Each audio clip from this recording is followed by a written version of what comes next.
ಓಂಕಾರ ಬಸವಾಯ ನಮಃ.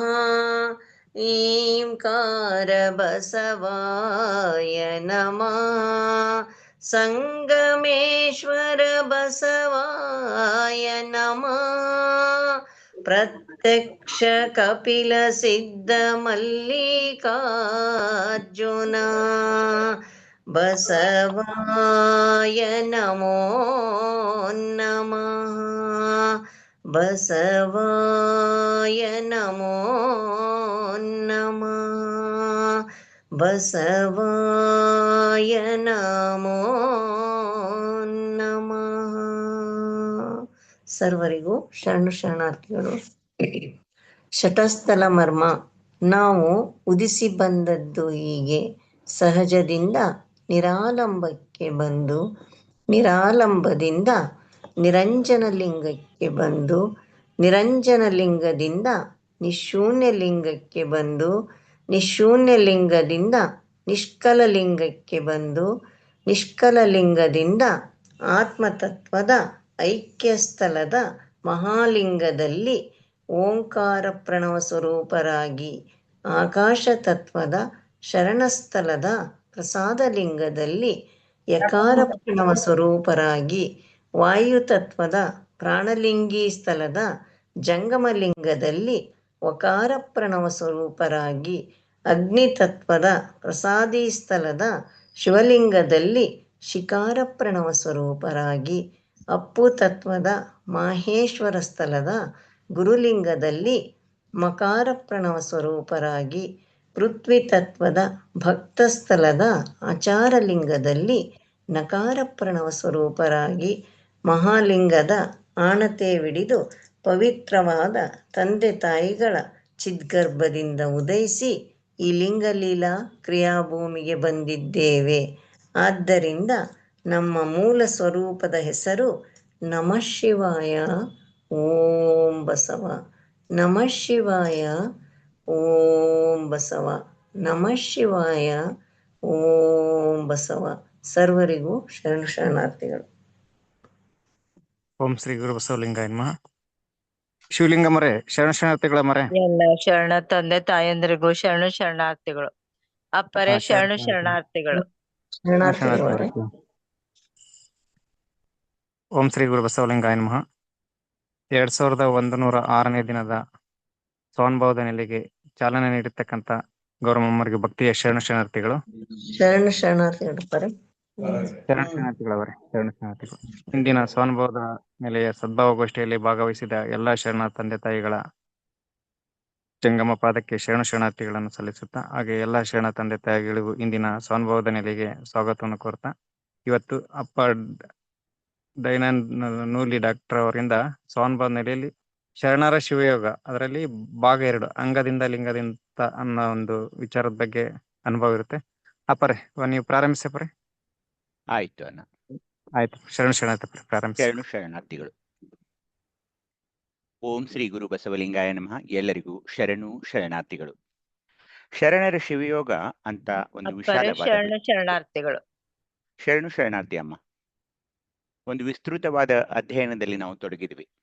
12ನೇ ಶತಮಾನದ ಕಲ್ಯಾಣದಲ್ಲಿ ಆಗಮಿಸಿದ ಎಲ್ಲ ಶರಣರು ಕಂಡುಕೊಂಡ ಆ ಶಿವಯೋಗದ ಗತಿ ಏನಿರಬಹುದು, ಅದರ ಮಹಿಮೆ ಏನಿರಬಹುದು, ಅವರು ಹೇಗೆ ಅದನ್ನ ಮಾಡಿಕೊಂಡಿರಬಹುದು, ಸಾಕ್ಷಾತ್ಕರಿಸಿಕೊಂಡಿರಬಹುದು ಅನ್ನೋದನ್ನೇ ನಾವು ಅಭ್ಯಸನ ಮಾಡಲು ತೊಡಗಿದ್ವು.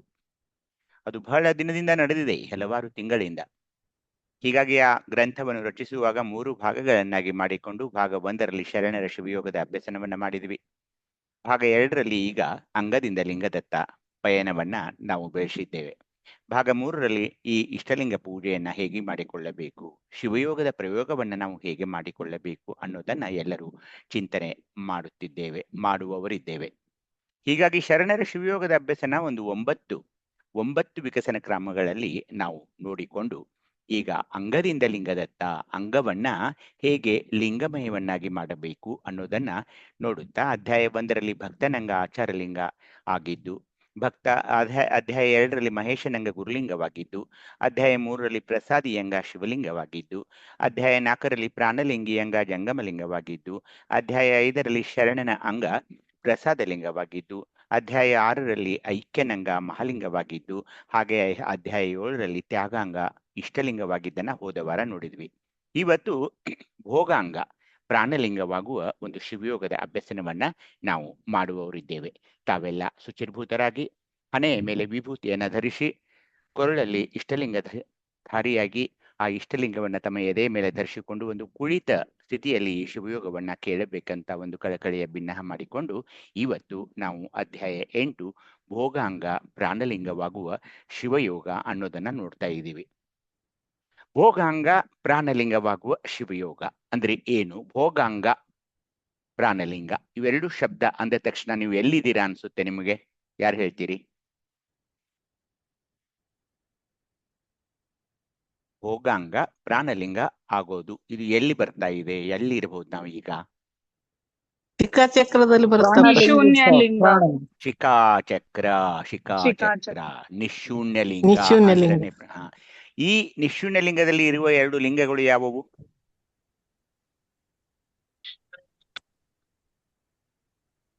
ಶಿವಲಿಂಗ ಮತ್ತು ಜಂಗಮಲಿಂಗ.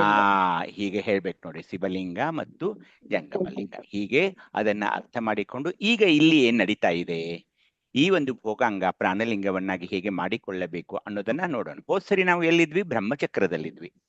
ಈಗ ಆ ಬ್ರಹ್ಮಚಕ್ರ ಅಥವಾ ಸಹಸ್ರಾರ ಚಕ್ರ ಅಲ್ಲಿರುವ ಲಿಂಗ ಯಾವುದು? ಬ್ರಹ್ಮಚಕ್ರದಲ್ಲಿರುವ ಲಿಂಗ ನಿಷ್ಕಲಲಿಂಗ. ನಿಷ್ಕಲಲಿಂಗ. ಆ ಬ್ರಹ್ಮಚಕ್ರವು ಶಿಖಾಚಕ್ರದಲ್ಲಿ ಲಯಗೊಂಡಾಗ ಆಧಾರ ಚಕ್ರ, ಸ್ವಾಧಿಷ್ಠಾನ ಚಕ್ರ. ಆಧಾರ ಚಕ್ರದಲ್ಲಿರುವ ಲಿಂಗ ಆಚಾರಲಿಂಗ. ಮತ್ತೆ ಸ್ವಾಧಿಷ್ಠಾನ ಚಕ್ರದಲ್ಲಿದು ಗುರ್ಲಿಂಗ.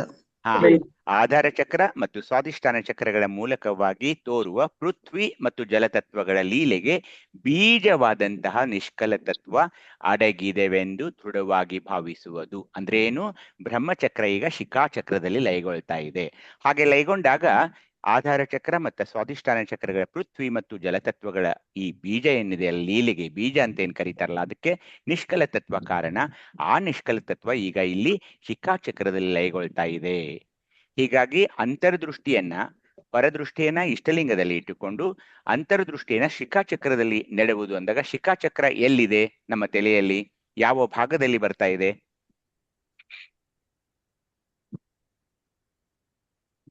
ಶಿಖಾಚಕ್ರ ಬ್ರಾಹ್ಮಣರು ಅಥವಾ ನಿಮ್ಮ ಸುಳಿ ಅಂತ ಬರುತ್ತಲ್ಲ, ಹಿಂದಿನ ಸುಳಿ, ಅದು ಅಲ್ಲಿನೂ ಇಟ್ಕೋಬಹುದು. ಹೀಗೆ ಅಂತರ್ದೃಷ್ಟಿಯನ್ನ ಶಿಖಾಚಕ್ರದಲ್ಲಿ ನೆಟ್ಟು ಹೊರಗಿನ ದೃಷ್ಟಿಯನ್ನ ಇಷ್ಟಲಿಂಗದ ಮೇಲೆ ಇಟ್ಟು, ಇಲ್ಲಿ ನಾನು ಒಳಗೆ ಹೋಗಬೇಕು, ಮತ್ತೆ ಒಳಗೆ ಹೋಗಲು ಆ ಮಹಾಲಿಂಗವನ್ನೇ ನಾವು ಇಲ್ಲಿ ಪ್ರಾರ್ಥಿಸಬೇಕಾಗ್ತಾ ಇದೆ. ಹೀಗಾಗಿ ನಾವು ಇದನ್ನ ಹೇಗೆ ಪ್ರಾರ್ಥನೆ ಮಾಡ್ತೀವಿ ಅಂದ್ರೆ, ಇಷ್ಟಲಿಂಗವನ್ನ ನೋಡುತ್ತಾ ಅರ್ಧಲಿಮಿತ ಕಣ್ಣುಗಳಿಂದ ಅನಿಮಿಷ ದೃಷ್ಟಿಯಿಂದ ಇಷ್ಟಲಿಂಗವನ್ನ ನೋಡುತ್ತಾ ಮಹಾಲಿಂಗಕ್ಕೆ ಬೇಡ್ಕೊಳ್ಬೇಕಾಗ್ತಾ ಇದೆ. ಇಲ್ಲಿನ ಒಂದು ಪ್ರಾರ್ಥನೆ ಹೇಗಿರ್ತಾ ಇದೆ ಅಂದ್ರೆ, ನಮಃ ಶಿವಾಯ ಓಂ ಬಸವ, ನಮಃ ಶಿವಾಯ ಓಂ ಬಸವ, ನಮಃ ಶಿವಾಯ ಓಂ ಬಸವ.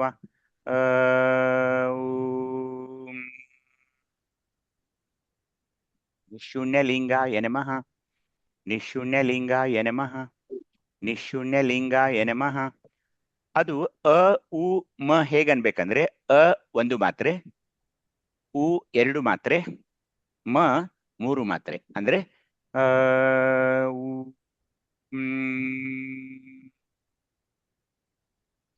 ನಿಶೂನ್ಯಲಿಂಗಕ್ಕೆ ಶರಣು ಶರಣಾರ್ಥಿ, ನಿಶೂನ್ಯಲಿಂಗಕ್ಕೆ ಶರಣು ಶರಣಾರ್ಥಿ, ನಿಶೂನ್ಯಲಿಂಗಕ್ಕೆ ಶರಣು ಶರಣಾರ್ಥಿ. ಆ ಶಿಖಾಚಕ್ರವು ಕರಸ್ಥಲದ ಇಷ್ಟಲಿಂಗ ಮೂರ್ತಿಯಲ್ಲಿ ಗುರುತಿಸಿರುವ ಕಟಿ ಮತ್ತು ಗೋಮುಖ ಅಂದ್ರೆ ಒಳಗಿರುವ ಪೀಠಕಲಿಂಗದಲ್ಲಿದೆ, ಅಥವಾ ನಿನ್ನ ಅಂಗದಲ್ಲಿ ಗುರುತಿಸಿರುವ ಮಣಿಪೂರಕ ಮತ್ತು ಅನಾಹತ ಚಕ್ರಗಳಿಗೆ, ಅಗ್ನಿ ಮತ್ತು ವಾಯು ತತ್ವಗಳಿಗೆ ಬೀಜವಾಗಿದೆ. ಮಣಿಪೂರಕ ಮತ್ತು ಅನಾಹತ ಚಕ್ರಗಳಲ್ಲಿರುವ ಲಿಂಗಗಳು ಯಾವುವು? ಆಗ್ಲೇ ಹೇಳಿದ್ರಿ ನೀವು.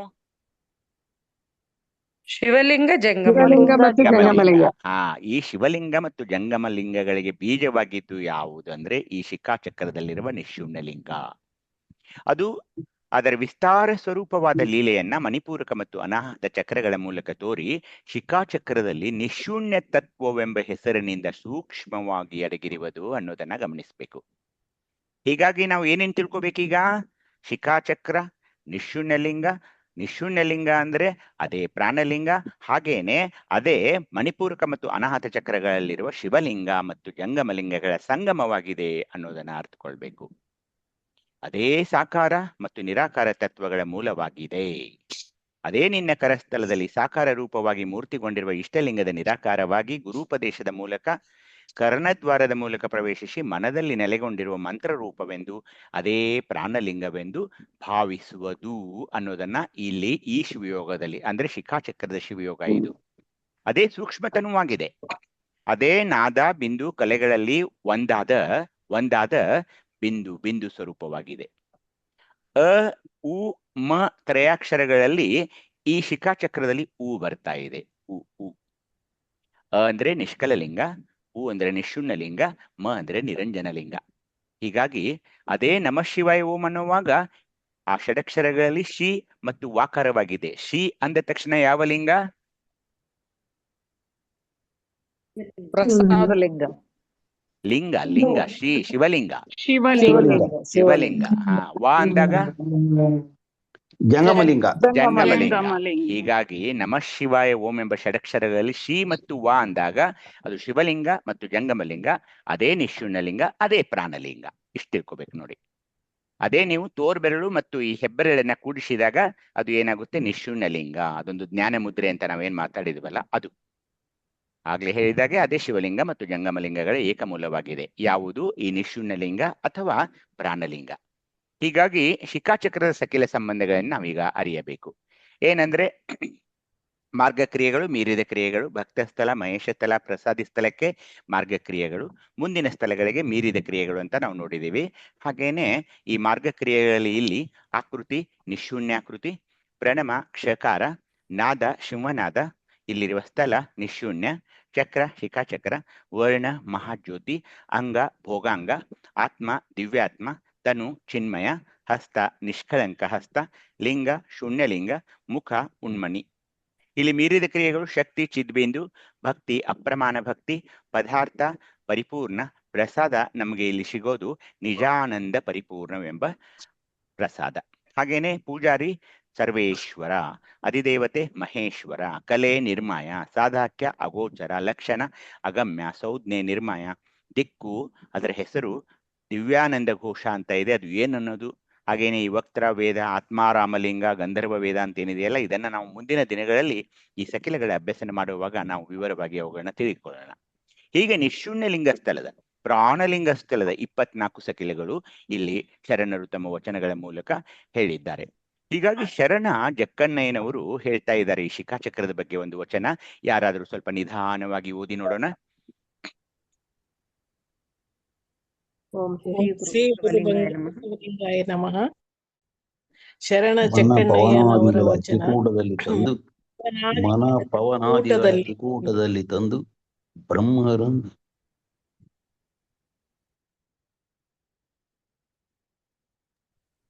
ಓದಿ ಮುಂದೆ ಓದಿ. ಅಪ್ಪರ ಓದ್ರಪ್ಪರ. ಓದಿ ಅಕ್ಕ ಓದಿ. ಓಂ ಶ್ರೀ ಗುರು ಬಸವಲಿಂಗಾಯ. ಶರಣ ಜಕ್ಕಣ್ಣಯ್ಯನವರ ವಚನ. ಮನ ಪವನಾದಿಗಳ ತ್ರಿಕೂಟದಲ್ಲಿ ತಂದು ಬ್ರಹ್ಮರಂಧ್ರವೆಂಬ ಪೌಳಿಯ ಪೊಕ್ಕು ಶಿಖಾಚಕ್ರದಲ್ಲಿಪ್ಪ ಪರಮ ಪ್ರಸಾದವ ಸ್ವೀಕರಿಸಿ ನಿರಂಜನ ದೇಶಕ್ಕೆ ಹೋಗಿ ನಿರ್ವಯಲಾದ ನೋಡ ಝೇಂಕಾರ ನಿಜಲಿಂಗ ಪ್ರಭುವೇ. ಸಮಗ್ರ ವಚನ ಸಂಪುಟ 10, ವಚನದ ಸಂಖ್ಯೆ 1333. ಶರಣಾರ್ಥಿಗಳು. ಶರಣಾರ್ಥಿ ಅನ್ಪೂರ್ಣಕ್ಕ. ಶರಣಾರ್ಥಿ. ಜಕ್ಕಣ್ಣಯ್ಯನವರು ಹೇಳೋ ವಚನವನ್ನ ಸ್ವಲ್ಪ ನೋಡಿ ಹೇಗಿದೆ. ಮನ ಪವನ ಆದಿಗಳ ತ್ರಿಕೂಟ ಅಂದ ತಕ್ಷಣ ಈ ನಿರಂಜನಲಿಂಗ, ನಿಶೂನ್ಯಲಿಂಗ, ಹಾಗೇನೆ ನಿಷ್ಕಲ ಲಿಂಗವಿರುವ ತ್ರಿಕೂಟ ಅಥವಾ ಬ್ರಹ್ಮಚಕ್ರ, ಶಿಖಾಚಕ್ರ, ಪಶ್ಚಿಮ ಚಕ್ರಗಳಿಗೆ, ಈ ಮೂರು ಒಂದು ಚಕ್ರಗಳಿಗೆ ಅಥವಾ ಈ ಸ್ಥಳಗಳಿಗೆ ತ್ರಿಕೂಟ ಅಂತ ಕರೆದು ಮನಪವನಾದಿಗಳ ತ್ರಿಕೂಟದಲ್ಲಿ ತಂದು. ಈಗೇನಾಗ್ತಾ ಇದೆ ಇಷ್ಟಲಿಂಗ ಪೂಜೆಯಲ್ಲಿ? ಮಹಾಲಿಂಗದ ನಂತರ ನಾವು ಹೋದ ಸಾರಿ ಹೋಗಿದ್ವಿ ಬ್ರಹ್ಮಚಕ್ರಕ್ಕೆ. ಬ್ರಹ್ಮರಂಧ್ರವೆಂಬ ಪೌಡಿಯ ಪೊಕ್ಕು, ಅದನ್ನು ಹೇಗೆ ಹೇಳಿದ್ವಿ? ನಮಃ ಶಿವಾಯ ಓಂ ಬಸವ, ನಮಃ ಶಿವಾಯ ಓಂ ಬಸವ, ನಮಃ ಶಿವಾಯ ಓಂ ಬಸವ. ಓಂ ನಿಷ್ಕಲಲಿಂಗಾಯ ನಮಃ, ನಿಷ್ಕಲಲಿಂಗಾಯ ನಮಃ ನಿಷ್ಕಲಲಿಂಗಾಯ ನಮಃ ಓಂ ನಿಷ್ಕಲಲಿಂಗಕ್ಕೆ ಶರಣು ಶರಣಾರ್ಥಿ ನಿಷ್ಕಲಲಿಂಗಕ್ಕೆ ಶರಣು ಶರಣಾರ್ಥಿ ನಿಷ್ಕಲಲಿಂಗಕ್ಕೆ ಶರಣು ಶರಣಾರ್ಥಿ ಅಂತ ಆ ಬ್ರಹ್ಮಚಕ್ರದಲ್ಲಿರುವ ನಿಷ್ಕಲ ಲಿಂಗದ ಒಂದು ಆರಾಧನೆಯನ್ನ ಮಾಡಿಕೊಂಡು, ಅಂದ್ರೆ ಬ್ರಹ್ಮರಂಧ್ರವೆಂಬ ಪೌಡಿಯ ಪೊಕ್ಕು ಶಿಖಾಚಕ್ರದಲ್ಲಿಪ್ಪ ಪರಮ ಪ್ರಸಾದವನ್ನ ಸ್ವೀಕರಿಸಿ. ಈಗ ನಾನು ಶಿಖಾಚಕ್ರದಲ್ಲಿರುವ, ಆಗಲೇ ನಾನು ಹೇಳಿದೆ, ನಮಃ ಶಿವಾಯ ಓಂ ಬಸವ ಊಮ ನಿಶೂನ್ಯಲಿಂಗಾಯ ನಮಃ ಊಮ ನಿಶೂನ್ಯಲಿಂಗಕ್ಕೆ ಶರಣು ಶರಣಾರ್ಥಿ ಅಂತ ನಾನು ಪ್ರಾರ್ಥನೆ ಮಾಡುವಾಗ ಶಿಖಾಚಕ್ರದಲ್ಲಿಪ್ಪ ಪರಮ ಪ್ರಸಾದವ ಶಿವಕರ್ಷಿ ಮುಂದಿನ ಸೋಮವಾರ ನಾವು ನಿರಂಜನ ದೇಶಕ್ಕೆ, ಅಂದರೆ ಪಶ್ಚಿಮ ಚಕ್ರದಲ್ಲಿರುವ ನಿರಂಜನ ಲಿಂಗವನ್ನ ನೋಡೋಕೆ ಹೋಗೋರಿದ್ದೀವಿ. ಅದು ಪಶ್ಚಿಮ ಚಕ್ರದ ಕೊನೆಯ ಚಕ್ರದ ಒಂದು ನಮ್ಮ ದರ್ಶನ ಆಗಬೇಕು. ಅದನ್ನ ನಿರಂಜನ ಲಿಂಗವಿರುವ ಪಶ್ಚಿಮ ಚಕ್ರವನ್ನ ನಿರಂಜನ ದೇಶ ಅಂತ ಶರಣ ಜಕ್ಕಣ್ಣಯ್ಯನವರು ಕರೀತಾ ಇದ್ದಾರೆ. ಅಂದರೆ ಮೇಲಿನ ಮೂರು ಈ ಬ್ರಹ್ಮರಂಧ್ರ, ಶಿಖಾಚಕ್ರ, ನಿರಂಜನ ದೇಶ ಅಂದ್ರೆ ಬ್ರಹ್ಮರಂಧ್ರ ಅಂದ್ರೆ ಸಹಸ್ರಾರ ಚಕ್ರ, ಶಿಖಾಚಕ್ರ, ನಿರಂಜನ ದೇಶ ಅಂದ್ರೆ ಪಶ್ಚಿಮ ಚಕ್ರ. ಈ ಮೂರು ಚಕ್ರಗಳಲ್ಲಿರುವ ನಿಷ್ಕಲಲಿಂಗ, ನಿಶೂನ್ಯಲಿಂಗ, ನಿರಂಜನ ಲಿಂಗಗಳ ಒಂದು ವ್ಯಾಪ್ತಿಯನ್ನ ನೋಡಿ ಅವರು ಮಾಡಿಕೊಂಡ ಶಿವಯೋಗವನ್ನ ಗಮನಿಸಿ ತಾವು ನೋಡಬಹುದು. ಈ ಶಿವಯೋಗವನ್ನ ಮಾಡಿ ಇಂತಹ ವಚನಗಳನ್ನು ಅವರು ರಚಿಸಬಹುದೇ ಹೊರತು ಹಾಗೆಯೇ ಈ ಶಬ್ದಗಳ ಜೋಡಣೆ ಅಂತ ನಾವು ಭಾವಿಸಲು ಬರೋಲ್ಲ. ಹೇಗೆ ಎಷ್ಟೊಂದು ಸುಂದರವಾಗಿ ಶಿವಯೋಗದಲ್ಲಿ ಮಗ್ನರಾಗಿ ಮನೋಮಗ್ನರಾಗಿ ಆ ಶಿವಯೋಗದಲ್ಲಿ ತೊಡಗಿ ಈ ಮೇಲಿನ ಚಕ್ರಗಳಲ್ಲಿರುವ ಮಸ್ತಿಷ್ಕದಲ್ಲಿರುವ ಈ ಲಿಂಗಗಳ ಆರಾಧನೆ ಮಾಡೋದಿದೆಯಲ್ಲ, ಅಲ್ಲಿ ತ್ರಿಕುಟದಲ್ಲಿ ತಂದು ಪೌಳಿಯ ಪೊಕ್ಕು ಪರಮಪ್ರಸಾದವ ಸ್ವೀಕರಿಸಿ ನಿರಂಜನ ದೇಶಕ್ಕೆ ಹೋಗಿ ನಿರ್ವಯಲಾಗೋದು ಅಂದ್ರೆ ಏನು? ಶಿವಯೋಗದ ಒಂದು ಅತ್ಯುಂಗದ ಕೊನೆಯ ಸ್ಥಿತಿ ಅದು. ನಿರ್ವಯಲಾದ ನೋಡ ಅನ್ನೋದಾಗ ಶರಣ ಜಕ್ಕಣ್ಣಯ್ಯನವರು ಎಷ್ಟೊಂದು ಶಿವಯೋಗದಲ್ಲಿ ಮುಂದುವರೆದಿರಬಹುದು, ಅದರಲ್ಲಿ ಎಷ್ಟೊಂದು ಪರಿಣಿತರಾಗಿರಬಹುದು, ಎಷ್ಟೊಂದು ನಿರ್ವಯಲಾದ ನೋಡ ಅಂದ ತಕ್ಷಣ ಹೇಗೆ ಅವರು ಬಯಲಾಗಿರಬಹುದು ಆ ಶಿವಯೋಗದ ಉತ್ತುಂಗ ಸ್ಥಿತಿಯಲ್ಲಿ ಅನ್ನೋದನ್ನ ನಾವೆಲ್ಲರೂ ಗಮನಿಸಬೇಕು. ಹೀಗಾಗಿ ಒಬ್ಬ ಅನುಪಮ ಶರಣ ಜಕ್ಕಣ್ಣಯ್ಯನವರಿಗೆ ಒಂದು ದೀರ್ಘದಂಡ ನಮಸ್ಕಾರಗಳನ್ನ ಮಾಡ್ತಾ ಸ್ವಲ್ಪ ಈಗ ಮುಂದೆ ಹೋಗೋಣ. ಶಿಖಾಚಕ್ರದ ನಿಶೂನ್ಯ ಅಥವಾ ಪ್ರಾಣಲಿಂಗದ ಜ್ಞಾನ ಮತ್ತು ಪೂಜೆ ಸ್ವಲ್ಪ ಮತ್ತೆ ಇದರಲ್ಲಿ ಅಭ್ಯಸನ ಮಾಡೋದು. ಈಗ ಶಿಖಾಚಕ್ರದಲ್ಲಿ ನಿಮ್ಮ ಗಮನವನ್ನ ಈ ಅಂತರಂಗದ ದೃಷ್ಟಿಯನ್ನ ಕೇಂದ್ರೀಕರಿಸಿ ಇವೆಲ್ಲವುಗಳಲ್ಲಿಯೂ ಅಗ್ನಿ ಮತ್ತು ವಾಯು ತತ್ವಗತ ಪರಮಾತ್ಮಕಳೆಯಾದ ಶಿವಲಿಂಗ ಜಂಗಮಲಿಂಗದ ಮೂಲ ಸ್ವರೂಪವಾದ ನಿಶೂನ್ಯ ಲಿಂಗವೇ ಬೆಳಗ್ತಾ ಇದೆ. ಇಲ್ಲಿ ನಿಶೂನ್ಯ ಲಿಂಗ ಇದೆ. ಅದೇ ಮನನಿಂಬುಗೊಂಡು ಮಂತ್ರ ಸ್ವರೂಪವಾಗಿರುವ ಪ್ರಾಣಲಿಂಗವಾಗಿದೆ. ಆ ನಿಶೂನ್ಯ ತತ್ವದ ನೆಲೆಯು ನಿನ್ನ ಪಿಂಡಾಂಡದಲ್ಲಿ ಅಂದ್ರೆ ನನ್ನ ದೇಹದಲ್ಲಿ ಶಿಖಾಚಕ್ರ ಅಂತ ಅನಿಸ್ತಾ ಇದೆ. ಮುಂದೆ ಏನಾಗೋದಿದೆ? ಆ ಶಿಖಾಚಕ್ರವು ಪ್ರವೃತ್ತಿ ಮಾರ್ಗದಲ್ಲಿ ಪಶ್ಚಿಮ ಚಕ್ರದಿಂದ ಬಂದಿದೆ. ಹೀಗೆ ಪಶ್ಚಿಮ ಚಕ್ರದಿಂದ ಅದು ಬಂದದ್ದಾದ್ದರಿಂದ ನಿಶೂನ್ಯ ತತ್ವಕ್ಕೆ ನಿರಂಜನ ತತ್ವದ ನೆಲೆಯಾದ ಪಶ್ಚಿಮ ಚಕ್ರವೇ ತಾಯಿ ಅನಿಸಿತ್ತು. ಇದನ್ನು ಗಮನಿಸ್ಬೇಕು ನಾವು. ಹೇಗೆ ಆ ಬ್ರಹ್ಮಚಕ್ರಕ್ಕೆ ಶಿಖಾಚಕ್ರ ತಾಯಿಯಾಗಿತ್ತು, ಶಿಖಾಚಕ್ರಕ್ಕೆ ಪಶ್ಚಿಮ ಚಕ್ರವೇ ತಾಯಿಯಾಗಿದೆ. ನಿವೃತ್ತಿ ಮಾರ್ಗದಲ್ಲಿ ನಿರಂಜನ ತತ್ವದಿಂದ ಜನಿತವಾದ ನಿಶೂನ್ಯ ತತ್ವವನ್ನು ಅರ್ಥಾತ್ ಪಶ್ಚಿಮ ಚಕ್ರದಿಂದಾದ ಈ ಶಿಖಾಚಕ್ರವನ್ನ ಪಶ್ಚಿಮ ಚಕ್ರದಲ್ಲಿ ಲಯಗೊಳಿಸುವ ಮುನ್ನ ಶಿಖಾಚಕ್ರದ ಸಕಿಲ ಸಂಬಂಧಗಳೆಲ್ಲವನ್ನು, ಮಣಿಪೂರಕ ಚಕ್ರ ಮತ್ತು ಅನಾಹತ ಚಕ್ರಗಳೆರಡರ ಸಕಿಲ ಸಂಬಂಧಗಳೆಲ್ಲವನ್ನು ಈಗ ಏನ್ ಮಾಡ್ಬೇಕು ನಾವು?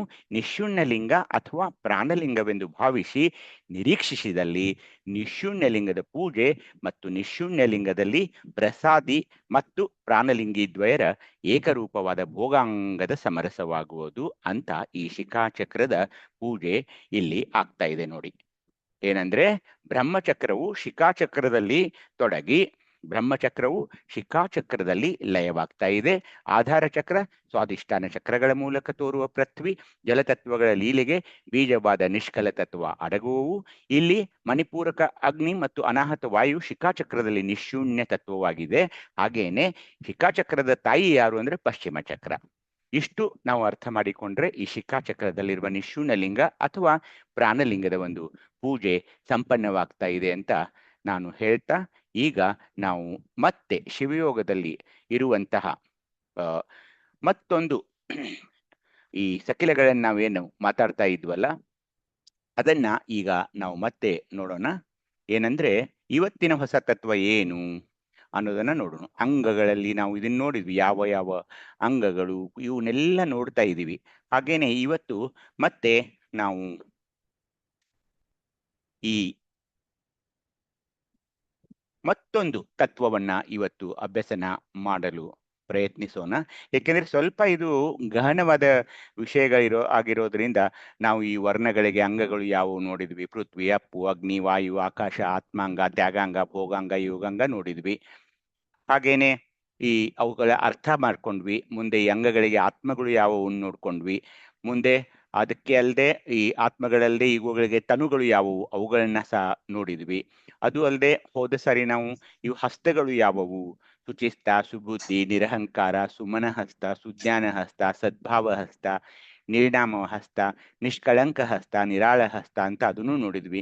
ಅವುಗಳಲ್ಲಿರುವ ಲಿಂಗಗಳನ್ನು ಕೂಡ ನಾವು ನೋಡಿದ್ವಿ ಹೋದ ಸಾರಿ. ಆ ಉದ್ಧರಣಗಳನ್ನ ನಾವು 32 ಉದ್ಧರಣಗಳು ಬೇರೆ ಬೇರೆ ವಚನಕಾರರು ಹೇಗೆ ಅವುಗಳನ್ನ ಮಾಡಿದ್ದಾರೆ, ವಿವರಿಸಿದ್ದಾರೆ ಅನ್ನೋದನ್ನ ಸ್ವಲ್ಪ ಅಭ್ಯಸನ ಮಾಡಿ ಇವತ್ತು ನಾವು ಏನ್ ಮಾಡ್ಬೇಕಂದ್ರೆ ಈ ಲಿಂಗಗಳಿಗೆ ಮುಖ ಇವೆಯಲ್ಲ, ಜ್ಞಾನೇಂದ್ರಿಯಗಳು, ಅದನ್ನ ನಾವು ಇವತ್ತು ಅಭ್ಯಾಸ ಮಾಡೋಣ. ಗ್ರಹಣ ಅಂದ ತಕ್ಷಣ ಯಾವ ಸ್ಥಳ? ಭಕ್ತಸ್ಥಳ. ಆಚಾರಲಿಂಗ. ಆಚಾರಲಿಂಗ, ಭಕ್ತಸ್ಥಳ. ಜಿವ್ವೆ? ಗುರುಲಿಂಗ, ಮಹೇಶ್ವರ ಸ್ಥಳ. ಗುರುಲಿಂಗ. ನೇತ್ರ? ಶಿವಲಿಂಗ. ಶಿವಲಿಂಗ. ಅಗ್ನಿ ತತ್ವ. ತ್ವಕ್ಕು? ಜಂಗಮಲಿಂಗ. ತತ್ವ ಜಂಗಮಲಿಂಗ. ಶ್ರೋತ್ರ?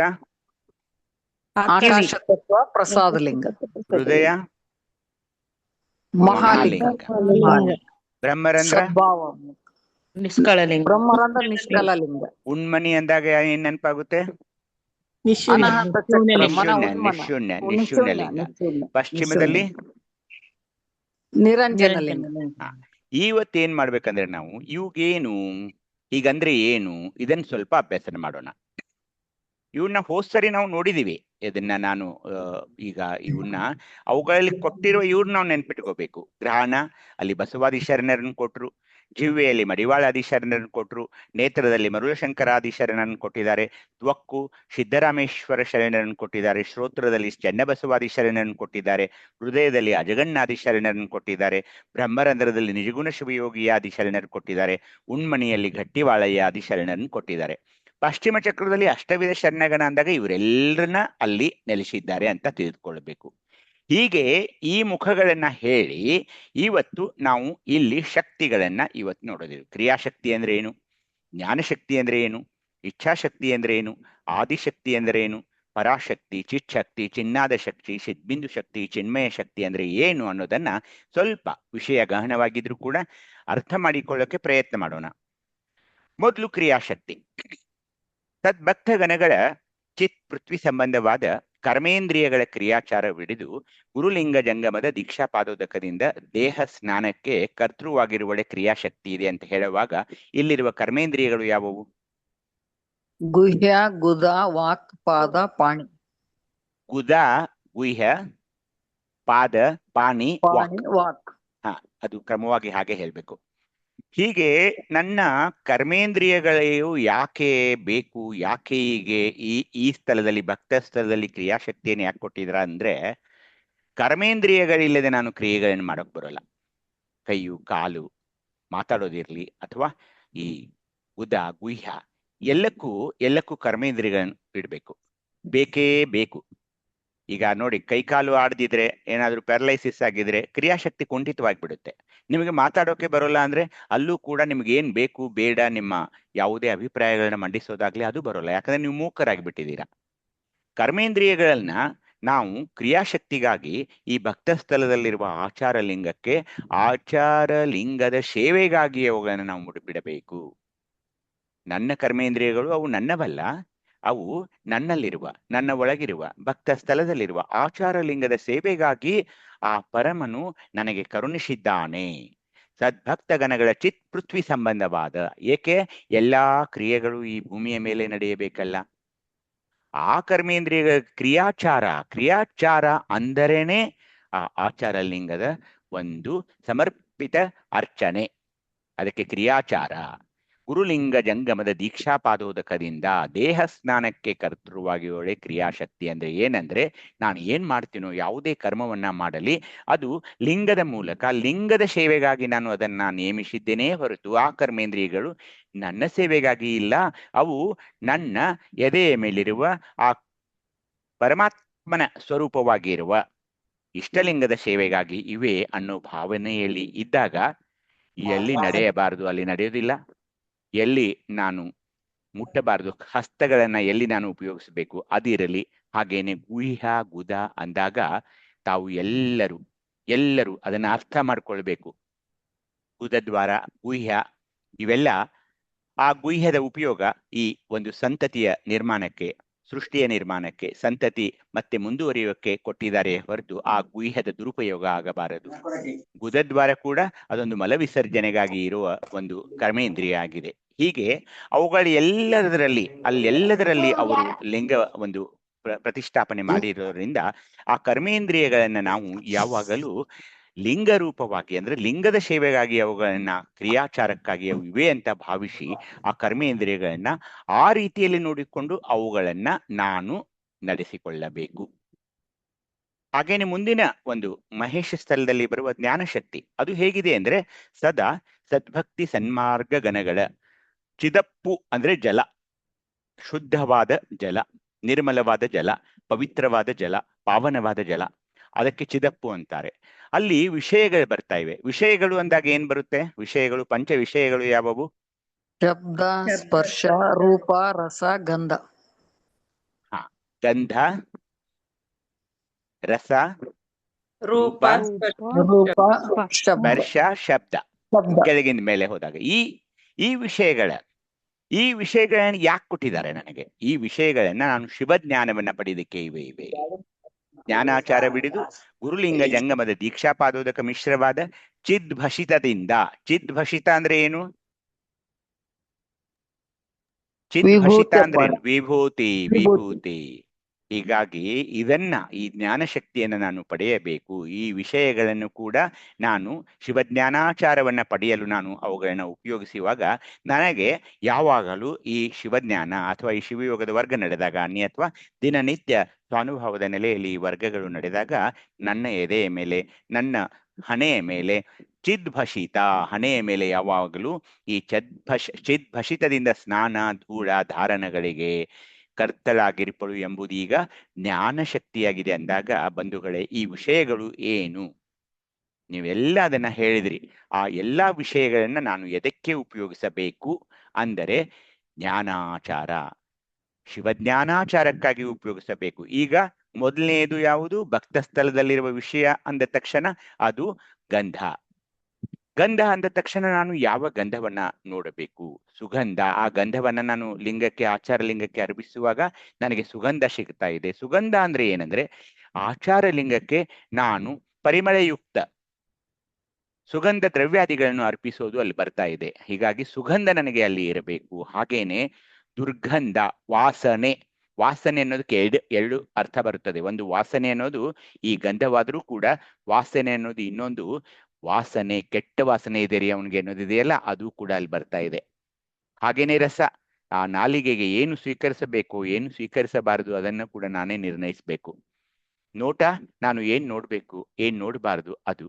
ಹಾಗೇನೆ ಸ್ಪರ್ಶ, ಯಾರನ್ನು ಮುಟ್ಬೇಕು ಯಾವುದನ್ನು ಮುಟ್ಟಬಾರದು ಅನ್ನೋದು ಕೂಡ. ಹಾಗೇನೆ ಮುಂದೆ ಹೋದಾಗ ಯಾವುದನ್ನು ಕೇಳಬೇಕು ಯಾವುದನ್ನು ಕೇಳಬಾರದು ಅನ್ನೋದು ಕೂಡ ಜ್ಞಾನಾಚಾರ. ಅದನ್ನ ಆ ಜ್ಞಾನಾಚಾರ ಶಿವಜ್ಞಾನವನ್ನ ಜ್ಞಾನಶಕ್ತಿಯ ಮೂಲಕ ಪಡೆಯುವಾಗ ನನಗೆ ಅತ್ಯಂತ ಸಹಕಾರಿಯಾಗಿ ಬೇಕಾಗಿರೋದಿಲ್ಲಿ ವಿಭೂತಿ. ಮೂರು ಎಳೆಗಳ, ಮೂರು ಅಂದ ತಕ್ಷಣ 3 ಸಕಿಲೆಗಳು ಬರ್ತವೆ. ಉ ಮ ತ್ರಯಾಕ್ಷರ ಇರ್ಬೋದು, ಅನವಮಲ, ಮಾಯಾಮಲ, ಕಾರ್ಮಿಕಮಲವನ್ನು ಬಿಡೋದಿರ್ಬೋದು. ಎಲ್ಲೆಲ್ಲಿ ನೀವು 3 ಗುರು ಲಿಂಗ ಜಂಗಮ ಅಂತೀರಿ ಅದನ್ನೋದು ಯಾವುದೇ 3 ಅಂತ 3 ಸಕಿಲೆಗಳ ಬಗ್ಗೆ ಮಾತಾಡ್ತೀವಲ್ಲ, ಅದಕ್ಕೆಲ್ಲ ಒಂದು ಸಾಕ್ಷಿ ಅಂದ್ರೆ ನಿಮ್ಮ ಹಣೆಯ ಮೇಲಿರುವ ವಿಭೂತಿ. ಆದ್ದರಿಂದ ಮೇಲಿನ ಮೇಲೆ ನಾವು ವಿಭೂತಿಯನ್ನ ಧರಿಸಿಕೊಳ್ಳಲೇಬೇಕು.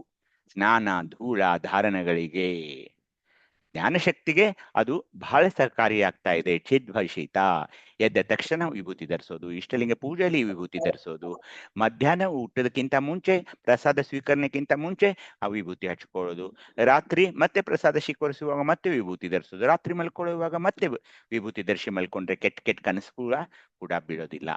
ಎದ್ದ ತಕ್ಷಣ ಮತ್ತೆ ವಿಭೂತಿ ಧರಿಸೋದು, ಮೇಲಿಂದ ಮೇಲೆ ಮೇಲಿಂದ ಮೇಲೆ ಮೇಲಿಂದ ಮೇಲೆ ಈ ಚಿದ್ಭಷಿತದಿಂದ ಸ್ನಾನ ಧೂಳ ಧಾರಣ, ಅದು ಜ್ಞಾನ ಶಕ್ತಿಗೆ ಸಹಕಾರಿಯಾಗ್ತಾ ಇದೆ. ಯಾವ ಜ್ಞಾನ? ಶಿವಜ್ಞಾನ. ಮುಂದೆ ಬರೋದು ಇಚ್ಛಾಶಕ್ತಿ. ಅಲ್ಲಿ ಆದಿಪ್ರಸಾದಿ, ಅಂತ್ಯಪ್ರಸಾದಿ, ಶೈವ್ಯ ಪ್ರಸಾದಿಗಳ ಚಿದಗ್ನಿ ಸಂಬಂಧವಾದ ಜ್ಞಾನೇಂದ್ರಿಯಗಳ ಭಾವಾಚಾರವಿಡಿದು ಅಂದಾಗ ಜ್ಞಾನೇಂದ್ರಿಯಗಳು ಯಾವುವು? ಕೆಳಗಿನಿಂದ ಮೇಲೆ ಹೇಳಿ.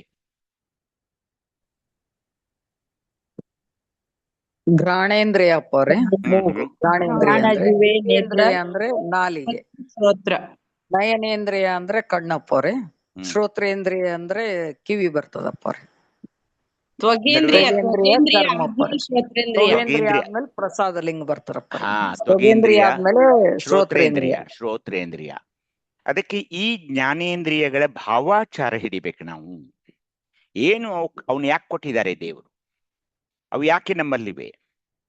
ಅವು ಕೂಡ ಕರ್ಮೇಂದ್ರಿಯಗಳ ಹಾಗಿವೆ. ನನ್ನಲ್ಲಿರುವ ಜ್ಞಾನೇಂದ್ರಿಯಗಳು ಕೂಡ ಆ ಪರಮನ ಸೇವೆಗಾಗಿ ಅವುಗಳು ಅವನೇ ಕರುಣಿಸಿದ್ರು ಕೂಡ ನನ್ನಲ್ಲಿರುವ ಜ್ಞಾನೇಂದ್ರಿಯಗಳನ್ನ ಅವನ ನೆಲೆಯಲ್ಲಿಯೇ ನಿಂತು ಅವನ ಸೇವೆಗಾಗಿಯೇ ಅವು ಇವೆ ಅಂತ ಏನ್ ನಾವು ಭಾವಿಸ್ಕೊಳ್ತೀವಲ್ಲ, ಅದೇ ಭಾವಾಚಾರ.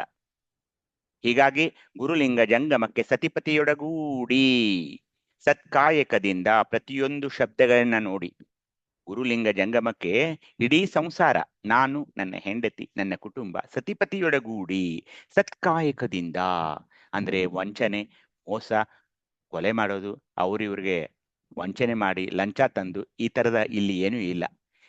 ಸತಿಪತಿಯೊಡಗೂಡಿ ಸತ್ಕಾಯಕದಿಂದ ಸಕಲ ಪದಾರ್ಥವ ಗಳಿಸಿ. ಎಷ್ಟು ಚೆನ್ನಾಗಿ ಬರಿತಾ ಇದ್ದಾರೆ ನೋಡಿ ಅವರು, ಎಷ್ಟು ಚೆನ್ನಾಗಿ ಬರೀತಿದ್ದಾರೆ ನೋಡ್ರಿ. ಸತ್ಯಶುದ್ಧ ಕಾಯಕದಿಂದ ಬಂದ ದ್ರವ್ಯ ಅಂತ ನೂಲಿಯ ಚಂದಯ್ಯನವರು ವಚನ ಹೇಳ್ತಾ ಇದೆ ಇಲ್ಲ, ಹಾಗೆ ಸತ್ಕಾಯಕದಿಂದ ಸಕಲ ಪದಾರ್ಥವ ಗಳಿಸಿ, ಅದನ್ನೆಲ್ಲ ನೀವು ಗಳಿಸಿ ಶುಚಿರುಚಿ ಪಾಕವ ಮಾಡಿ, ಅಂದ್ರೆ ಚೆನ್ನಾಗಿ ಅಡಿಗೆ ಮಾಡಿ. ಅಲ್ಲಿ ಕೂಡ ಭಕ್ತಿಯಿಂದ ನಾವು ಅಡಿಗೆ ಮಾಡಿ, ಇಚ್ಛೆಯಿಂದ ಅಡಿಗೆ ಮಾಡಿ, ಇಚ್ಛಾಶಕ್ತಿಯಿಂದ ಅಡಿಗೆ ಮಾಡಿ. ಇಚ್ಛಾಶಕ್ತಿಯಿಂದ ಅಡಿಗೆ ಮಾಡೋದು ಬೇರೆ, ಹಾಗೇನೆ ಅಡಿಗೆ ಮಾಡೋದು ಬೇರೆ. ಇಚ್ಛಾಶಕ್ತಿಯಿಂದ ಅಡಿಗೆ ಮಾಡಬೇಕು. ಇಲ್ಲಿ ಅಗ್ನಿತತ್ವ ಇದೆ. ಸತ್ಕ್ರಿಯೆ, ಸಮ್ಯಜ್ಞಾನ ಅಂದ್ರೆ ಶಿವಜ್ಞಾನ, ಸದ್ಭಕ್ತಿ, ನಿರ್ವಚಂಕತ್ವದಿಂದ ಅಂದ್ರೆ ಯಾರಿಗೂ ವಂಚನೆ ಮಾಡಬಾರದು. ನಡೆ ಮತ್ತು ನುಡಿ ಒಂದವಾಗಿರ್ಬೇಕು. ಇಲ್ಲಿರುವ ಹಸ್ತಗಳನ್ನ ನಿಮ್ಗೆ ಗೊತ್ತಿದೆ, ಸುಚಿತ್ತ, ಸುಭೂತಿ. ಇಲ್ಲಿರುವ ಹಸ್ತ ಯಾವುದು? ಇಚ್ಛಾಶಕ್ತಿಯಲ್ಲಿರುವ ಹಸ್ತ ಯಾವುದು? ನಿರಹಂಕಾರ ಹಸ್ತ. ಯಾವ ಹಸ್ತ ಇದೆ ಇಲ್ಲಿ? ನಿರಹಂಕಾರ ಹಸ್ತ. ಹೀಗಾಗಿ ಇಲ್ಲಿ ನೋಟ, ಭಾವ, ಪರುಷಗಳಿಂದ ಲಿಂಗವನ್ನೊಡಗೂಡಬೇಕು. ಇಲ್ಲಿರುವ ಲಿಂಗ ಯಾವುದು? ಶಿವಲಿಂಗ.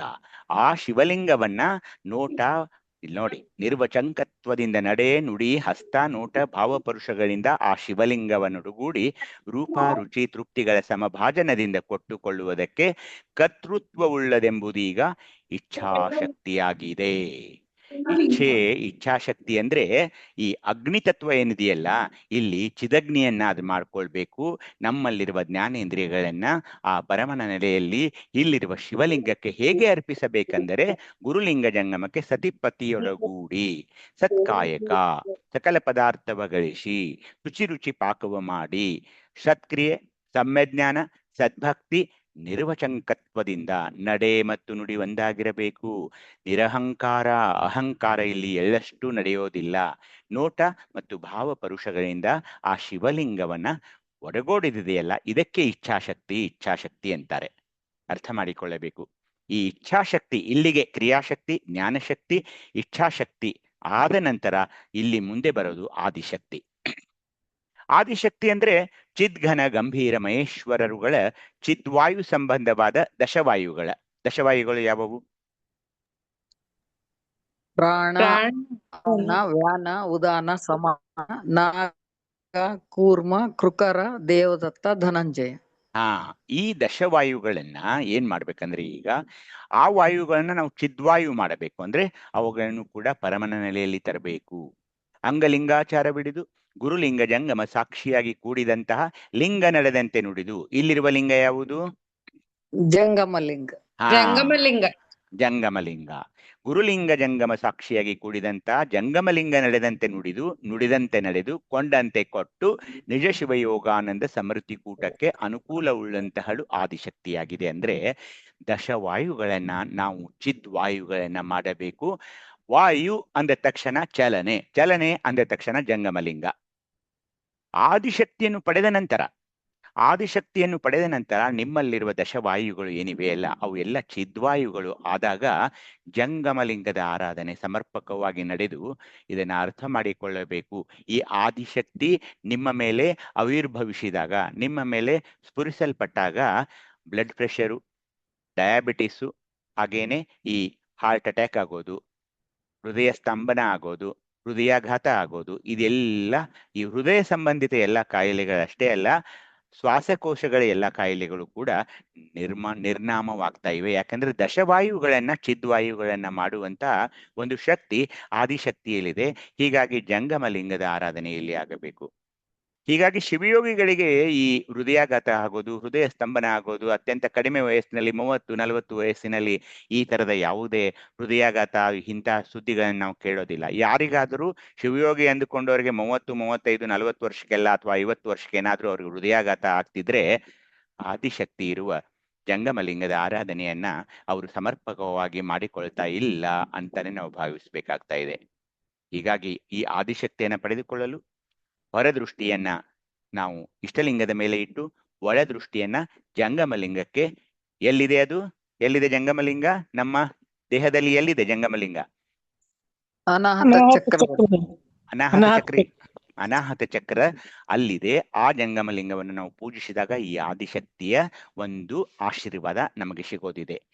ನಮ್ಮಲ್ಲಿರುವ ವಾಯುಗಳು, ಎಲ್ಲಾ ವಾಯುಗಳು, ದಶವಾಯುಗಳಷ್ಟೇ ಅಲ್ಲ, 14 ವಾಯುಗಳೆಲ್ಲ ಚಿದ್ವಾಯುಗಳಂದ್ರೇನು? ಪರಮನ ನೆಲೆಯಲ್ಲಿ ಅವು ಪರಿವರ್ತಿತವಾಗಿರೋದ್ರಿಂದ ಆದಿಶಕ್ತಿ ನನ್ನಲ್ಲಿ ಸ್ಫುರಿಸಲ್ಪಡುತ್ತದೆ. ಪರಾಶಕ್ತಿ ಎಂದಾಗ ನಿಜ ಪರಮಾರಾಧ್ಯ ಗಣಗಳ ಚಿದಾಕಾಶ ಸಂಬಂಧವಾದ ಕರಣಗಳ ಸದಾಚಾರ ಬಿಡುದು. ಕರಣಗಳು ಯಾವುವು? ಚಿತ್ತ, ಬುದ್ಧಿ, ಮನ, ಅಹಂಕಾರ, ಜ್ಞಾನ. ಇವೇನಿದೆಯಲ್ಲ ಪಂಚ ಕರಣಗಳು ಅಂತ ಏನ್ ನಾವು ಮಾತಾಡ್ತೀವಲ್ಲ, ಇವೆಲ್ಲ ಚಿದಾಕಾಶ ಸಂಬಂಧವಾದ ಸದಾಚಾರ ಬಿಡಿದು ಗುರುಲಿಂಗ ಜಂಗಮದಿಂದ ವೇದ, ಮಂತ್ರ, ಕ್ರಿಯಾ, ದೀಕ್ಷಾತ್ರಯ. ವೇದ ದೀಕ್ಷೆಯನ್ನು ಯಾವ ಲಿಂಗಕ್ಕೆ ಕೊಡ್ತಾರೆ? ಭಾವಲಿಂಗ. ಮಂತ್ರ ಪ್ರಾಣಲಿಂಗ. ಆಮೇಲೆ ಕ್ರಿಯಾಲಿಂಗ, ಇಷ್ಟಲಿಂಗ. ಹಾಗೇನೆ ಇವು 3 ಅರ್ಥ ಮಾಡಿಕೊಳ್ಬೇಕು. ವೇದ ದೀಕ್ಷೆ ಯಾರಿಗೆ ಕೊಡ್ತಾರೆ ಅಂದ್ರೆ ಭಾವಲಿಂಗಕ್ಕೆ, ಮಂತ್ರ ದೀಕ್ಷೆ ಪ್ರಾಣಲಿಂಗಕ್ಕೆ, ಕ್ರಿಯಾ ದೀಕ್ಷೆ ಇಷ್ಟಲಿಂಗಕ್ಕೆ. ಈ ದೀಕ್ಷಾತ್ರಯ ಶಟಸ್ಥಲ ಸರ್ವಾಚಾರ ಸಂಪತ್ತಿನ ಆಚರಣೆ ನಾವು ಮಾಡ್ಬೇಕಾಗ್ತಾ ಇದೆ. ಇಲ್ಲೇನಾಗ ಮಾಡ್ಬೇಕು ನಾವು? ಈ ಪರಾಶಕ್ತಿಗಾಗಿ ಅಂಗ ಲಿಂಗ ಎಂಬ ಸತಿಪತಿಗಳು ಇಬ್ಬರೂ ಪಡೆದು ಅವನ ಅನುಭವಿಸುವ ಸಮಯದಲ್ಲಿ ಶಿವಾಜ್ಞೆಯಿಂದ ಸುಖ, ದುಃಖ, ನಿಂದೆ, ಸಿರಿ, ದಾರಿದ್ರ್ಯ, ಆದಿವ್ಯಾಧಿಗಳು, ಹರುಷ, ಚಿಂತೆಗಳು, ಶತ್ರು, ಮಿತ್ರ, ಉಪವಾಸ, ತೃಪ್ತಿಗಳು ಎಲ್ಲ ಇದೆ ನೋಡಿ. ಇಲ್ಲಿ positive as well as negative. ಸುಖನೂ ನೀವು ಒಪ್ಕೊಳ್ಬೇಕು, ದುಃಖವನ್ನು ಒಪ್ಕೊಳ್ಬೇಕು, ನಿಂದೆಯನ್ನು ಒಪ್ಕೊಳ್ಬೇಕು, ಸಿರಿ ಬಂದ್ರೂ ಒಪ್ಕೊಳ್ಬೇಕು, ಬಡತನ ಬಂದ್ರೂ ಒಪ್ಕೊಳ್ಬೇಕು, ಯಾವ ರೋಗ ಬಂಧುಗಳನ್ನು ಅದು ಒಪ್ಕೊಳ್ಬೇಕು. ಹರುಷ ಆದ್ರೂ ಬಹಳ ಹರುಷ ಪಡಬಾರ್ದು, ಚಿಂತೆಗಳು ಬಂದ್ರೆ ಬಹಳ ವ್ಯಾಕುಲ ಪಡಬಾರ್ದು, ಶತ್ರುಗಳನ್ನು ಅಪ್ಪಿಕೊಳ್ಳಬೇಕು, ಮಿತ್ರರನ್ನು ಹಾಗೇನೆ ಇಬ್ಬರನ್ನು ಹಾಗೆ ತಿಳ್ಕೋಬೇಕು. ಉಪವಾಸವಿರಲು ಕೂಡ ನೀವು ತಯಾರಾಗಬೇಕು, ತೃಪ್ತಿಯನ್ನು ಅನುಭವಿಸಲು ಕೂಡ ನಾವು ತಯಾರಾಗಬೇಕು. ಯಾಕಂದ್ರೆ ಶಿವಯೋಗದಲ್ಲಿ ನಾವು ಹೋದಾಗ ಬಂದು ಸೋಂಕಿದಲ್ಲಿ ಕ್ಷೀರ ಬೆರೆತಂತೆ, ಹಾಲಿನಲ್ಲಿ ಹಾಲು ಹಾಕಿದಾಗ ಅದನ್ನ ಬೇರ್ಪಡಿಸಲು ಹೇಗೆ ಬರೋದಿಲ್ವೋ ಹಾಗೆ ನಮಗೆ ಚಿಕ್ಕ ಪುಟ್ಟ ಈ ಲೌಕಿಕ ಜಗತ್ತಿನ ಒಂದು ಆಗು ಹೋಗುಗಳಿಗೆ ನಾವು ಸ್ಪಂದನ ಮಾಡಬಾರದು. ಪರಾಶಕ್ತಿ ನನಗೆ ಲಭಿಸಿದಾಗ ಏನಾಗುತ್ತೆ ಅಂದ್ರೆ, ಅಪಾರವಾದ ಸುಖ ಸಿಕ್ಕಾಗ ಅದನ್ನ ಮೆರೆಯಲು ನಾನು ಹೋಗಬಾರದು, ಅದನ್ನ ವಿಜೃಂಭಿಸಬಾರದು, ಅದನ್ನ ಹೇಳುತ್ತಾ ಹೋಗಬಾರದು, ಅದರಲ್ಲಿ ಗರ್ವ ಪಡಬಾರದು, ಅದನ್ನ ಬೇರೆಯವರಿಗೆ ಹೇಳಿ ಖುಷಿ ಪಡಬಾರದು. ಹಾಗೇನೆ ದುಃಖ ಬಂದಾಗ ಕೂಡ ಅದನ್ನ ಎಲ್ಲರಿಗೂ ಹಂಚಿಕೊಳ್ತಾ ಹೋಗ್ಬಾರ್ದು.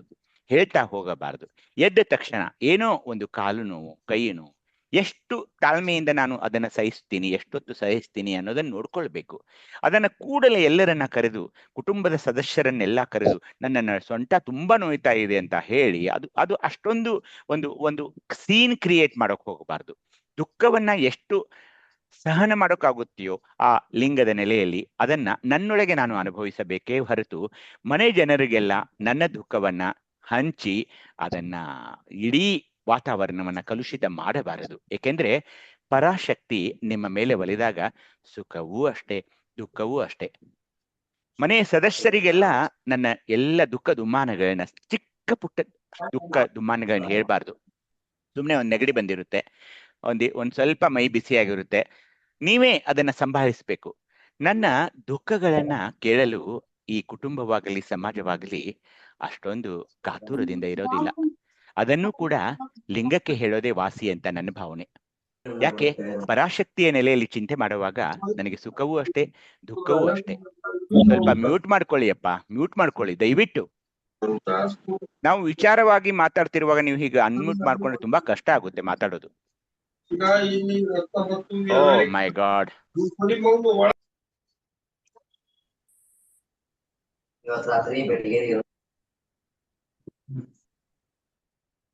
ನಾನೇ 5 ನಿಮಿಷ ಸುಮ್ಮಿರ್ಲಾ? ಇಲ್ಲ, ಅನ್ಮ್ಯೂಟ್ ಮ್ಯೂಟ್ ಮಾಡ್ತಾ ಇದೀವಿ, ಬಟ್ ಯಾಕೆ ಆಗ್ತಾ ಇಲ್ಲ ಅದು? ಅದೇ ರೀ, ಯಾರಾದ್ರೂ ಇಲ್ಲಿ ಹೋಸ್ಟ್ ಮಾಡ್ಬೇಕು, ನೀವು ಯಾರಿಗಾದ್ರೂ ಕೇಳ್ಕೊಂಡು. ಇಲ್ದಿರೆ ನಾವು ಎಲ್ಲ ವಿಷಯವನ್ನ ನಾವೆಲ್ಲ ತಯಾರು ಮಾಡ್ಕೊಂಡು ಇಲ್ಲಿ ಬರೋದು, ಇವ್ರು ತಾವೇ ಮಾತಾಡ್ತಾ ಕೂತಿದ್ರೆ ಇದೇನು ಉಪಯೋಗ ಹೇಳಿ? ಅತ್ಯಂತ ಸೀರಿಯಸ್ ವಿಷಯ ಇದೆಲ್ಲ ಅಲ್ವಾ? ಮ್ಯೂಟ್ ಮಾಡ್ತಾ ಇದೀವಿ ಅವ್ರದ್ದು. ಎಲ್ರಿಗೂ ಒಂದು ರಿಕ್ವೆಸ್ಟ್ ಮಾಡ್ಕೊಂಡ್ ಬಿಡಿ, ಮ್ಯೂಟ್ ಸುಮ್ನೆ ಯಾಕೆ ಮಾಡ್ಕೊಳ್ಬೇಕು ಹೇಳಿ? ಸುಮ್ನೆ ಅನ್ಮ್ಯೂಟ್ ಮಾಡ್ಕೊಂಡ್ರೆ ತುಂಬಾ ಕಷ್ಟಪ್ಪ. ಈ ಪರಾಶಕ್ತಿ ಎಲ್ಲರೂ ಮ್ಯೂಟ್ ಮಾಡ್ಕೊಳ್ಳಿ, ಚೆಕ್ ಮಾಡ್ಕೊಳ್ಳಿ ತಮ್ಮ ಮೊಬೈಲ್ ಅನ್ನ ಸ್ವಲ್ಪ ದಯವಿಟ್ಟು. ಹೀಗೆ ನಾವು ಪರಾಶಕ್ತಿಯ ಮಾತನಾಡುವಾಗ ನಾನು ಹಿಂದೆ ಒಮ್ಮೆ ಹೇಳಿದ್ದೆ, ಈ ಪರಾಶಕ್ತಿ ಅಂದ್ರೆ ಇದು ಚಿತ್ ಶಕ್ತಿಯ ಹೊರ ಆವರಣವಾಗಿದೆ, ಕವಚವಾಗಿದೆ ಅಂತ ಹೇಳಿದ್ವಿ. ಹೀಗಾಗಿ ಈ ಪರಾಶಕ್ತಿಯು ನನ್ನ ಮೇಲೆ ಸ್ಪುರಿಸಿದಾಗ, ನನ್ನ ಮೇಲೆ ಕರುಣಿಸಲ್ಪಟ್ಟಾಗ ಸುಖ ದುಃಖ ಅದನ್ನ ಒಂದೇ ಸಮನಾಗಿ ನೋಡೋದು. ನಿಂದೆ ಯಾರಾದರೂ ಬೈದ ತಕ್ಷಣ, ಯಾರಾದರೂ ಕೋಪಿಸಿಕೊಂಡ ತಕ್ಷಣ ಆ ನಿಂದೆಯನ್ನ ಹೃದಯಾಂತರಾಳಕ್ಕೆ ಇಳಿಸಿಕೊಂಡು ಅದಕ್ಕೆ ಸ್ಪಂದನೆ ಮಾಡಿ ಜಗಳವಾಡೋದು, ಕಲಹ ಮಾಡೋದು, ಅದು ಕೂಡ ಇಲ್ಲಿ ಪರಾಶಕ್ತಿಯ ನೆಲೆಯಲ್ಲಿ ಆಗೋದಿಲ್ಲ. ಸಿರಿ ಸಂಪತ್ತು ಬರ್ಲಿ ಅಥವಾ ದಾರಿದ್ರ್ಯ ಬರ್ಲಿ, ಎರಡನ್ನೂ ಸಮನಾಗಿ ಸ್ವೀಕರಿಸಬೇಕಾಗ್ತಾ ಇದೆ. ಯಾವುದೇ ಆದಿವ್ಯಾಧಿಗಳು ಬಂದಾಗ ಕೂಡ ಅದು ನನ್ನ ಒಂದು ಪರಾಶಕ್ತಿಯ ನೆಲೆಯಲ್ಲಿ ಅದನ್ನ ಹೇಗೆ ನಾನು ಎದುರಿಸುತ್ತೇನೆ ಎಂಬ ಪರೀಕ್ಷೆಗೋಸ್ಕರ ಅದು ಬಂದಿದೆ ಅಂತ ನಾನು ತಿಳ್ಕೊಳ್ಬೇಕು. ಅತ್ಯಂತ ಹರ್ಷ ಪಡೋದು ಇಲ್ಲಿಲ್ಲ, ಚಿಂತೆಗೀಡೋದು ಕೊಡೋದು ಇಲ್ಲ. ಶತ್ರು ಮತ್ತು ಮಿತ್ರ ಇವರಿಬ್ಬರನ್ನು ಒಂದೇ ಸಮನಾಗಿ ನೋಡೋದಿದೆ ಇಲ್ಲಿ ಪರಾಶಕ್ತಿಯ ನೆಲೆಯಲ್ಲಿ. ಉಪವಾಸ, ತೃಪ್ತಿ, ಒಂದು ಸಾರಿ ರಾತ್ರಿ ಉಪವಾಸ ಪಡುವ ಒಂದು ಘಟನೆ ಅಥವಾ ಆ ಒಂದು ಯಾವುದಾದ್ರೂ ಆ ಪ್ರಕರಣ ನಮ್ಮಲ್ಲಿ ಬಂದಾಗ ಉಪವಾಸನೇ ಮಾಡಲೇಬೇಕು, ಎಲ್ಲೂ ಏನೂ ಸಿಗ್ತಾ ಇಲ್ಲ ಅಂದಾಗ ಅದಕ್ಕೂ ಕೂಡ ನಾವು ಹೆಚ್ಚು ಆ ವಿಷಯವನ್ನ ಬೆಳೆಸಬಾರದು. ಹಾಗೇನೆ ತೃಪ್ತಿ ಅನ್ನೋದೇನಿದೆ ಅಲ್ಲ, ಎಲ್ಲದರಲ್ಲೂ ನಾವು ತೃಪ್ತಿಯಿಂದ ಪಡಿಬೇಕು. ಆ ಭಾವನೆ ನಮ್ಮಲ್ಲಿ ನಾವು ಬೆಳೆಸ್ಕೊಳ್ಬೇಕು ತೃಪ್ತಿಯನ್ನ. ಸ್ವಲ್ಪ ಅನ್ನ ಇದ್ರು, ಸ್ವಲ್ಪ ಊಟ ಸಿಕ್ಕರು, ಸ್ವಲ್ಪ ಪ್ರಸಾದ ಸಿಕ್ಕರು ಕೂಡ ಅದನ್ನ ತೃಪ್ತಿ ಭಾವದಲ್ಲಿ ನೋಡಬೇಕು. ಅದೊಂದು ಭಾವಲಿಂಗದ ಸ್ವರೂಪ.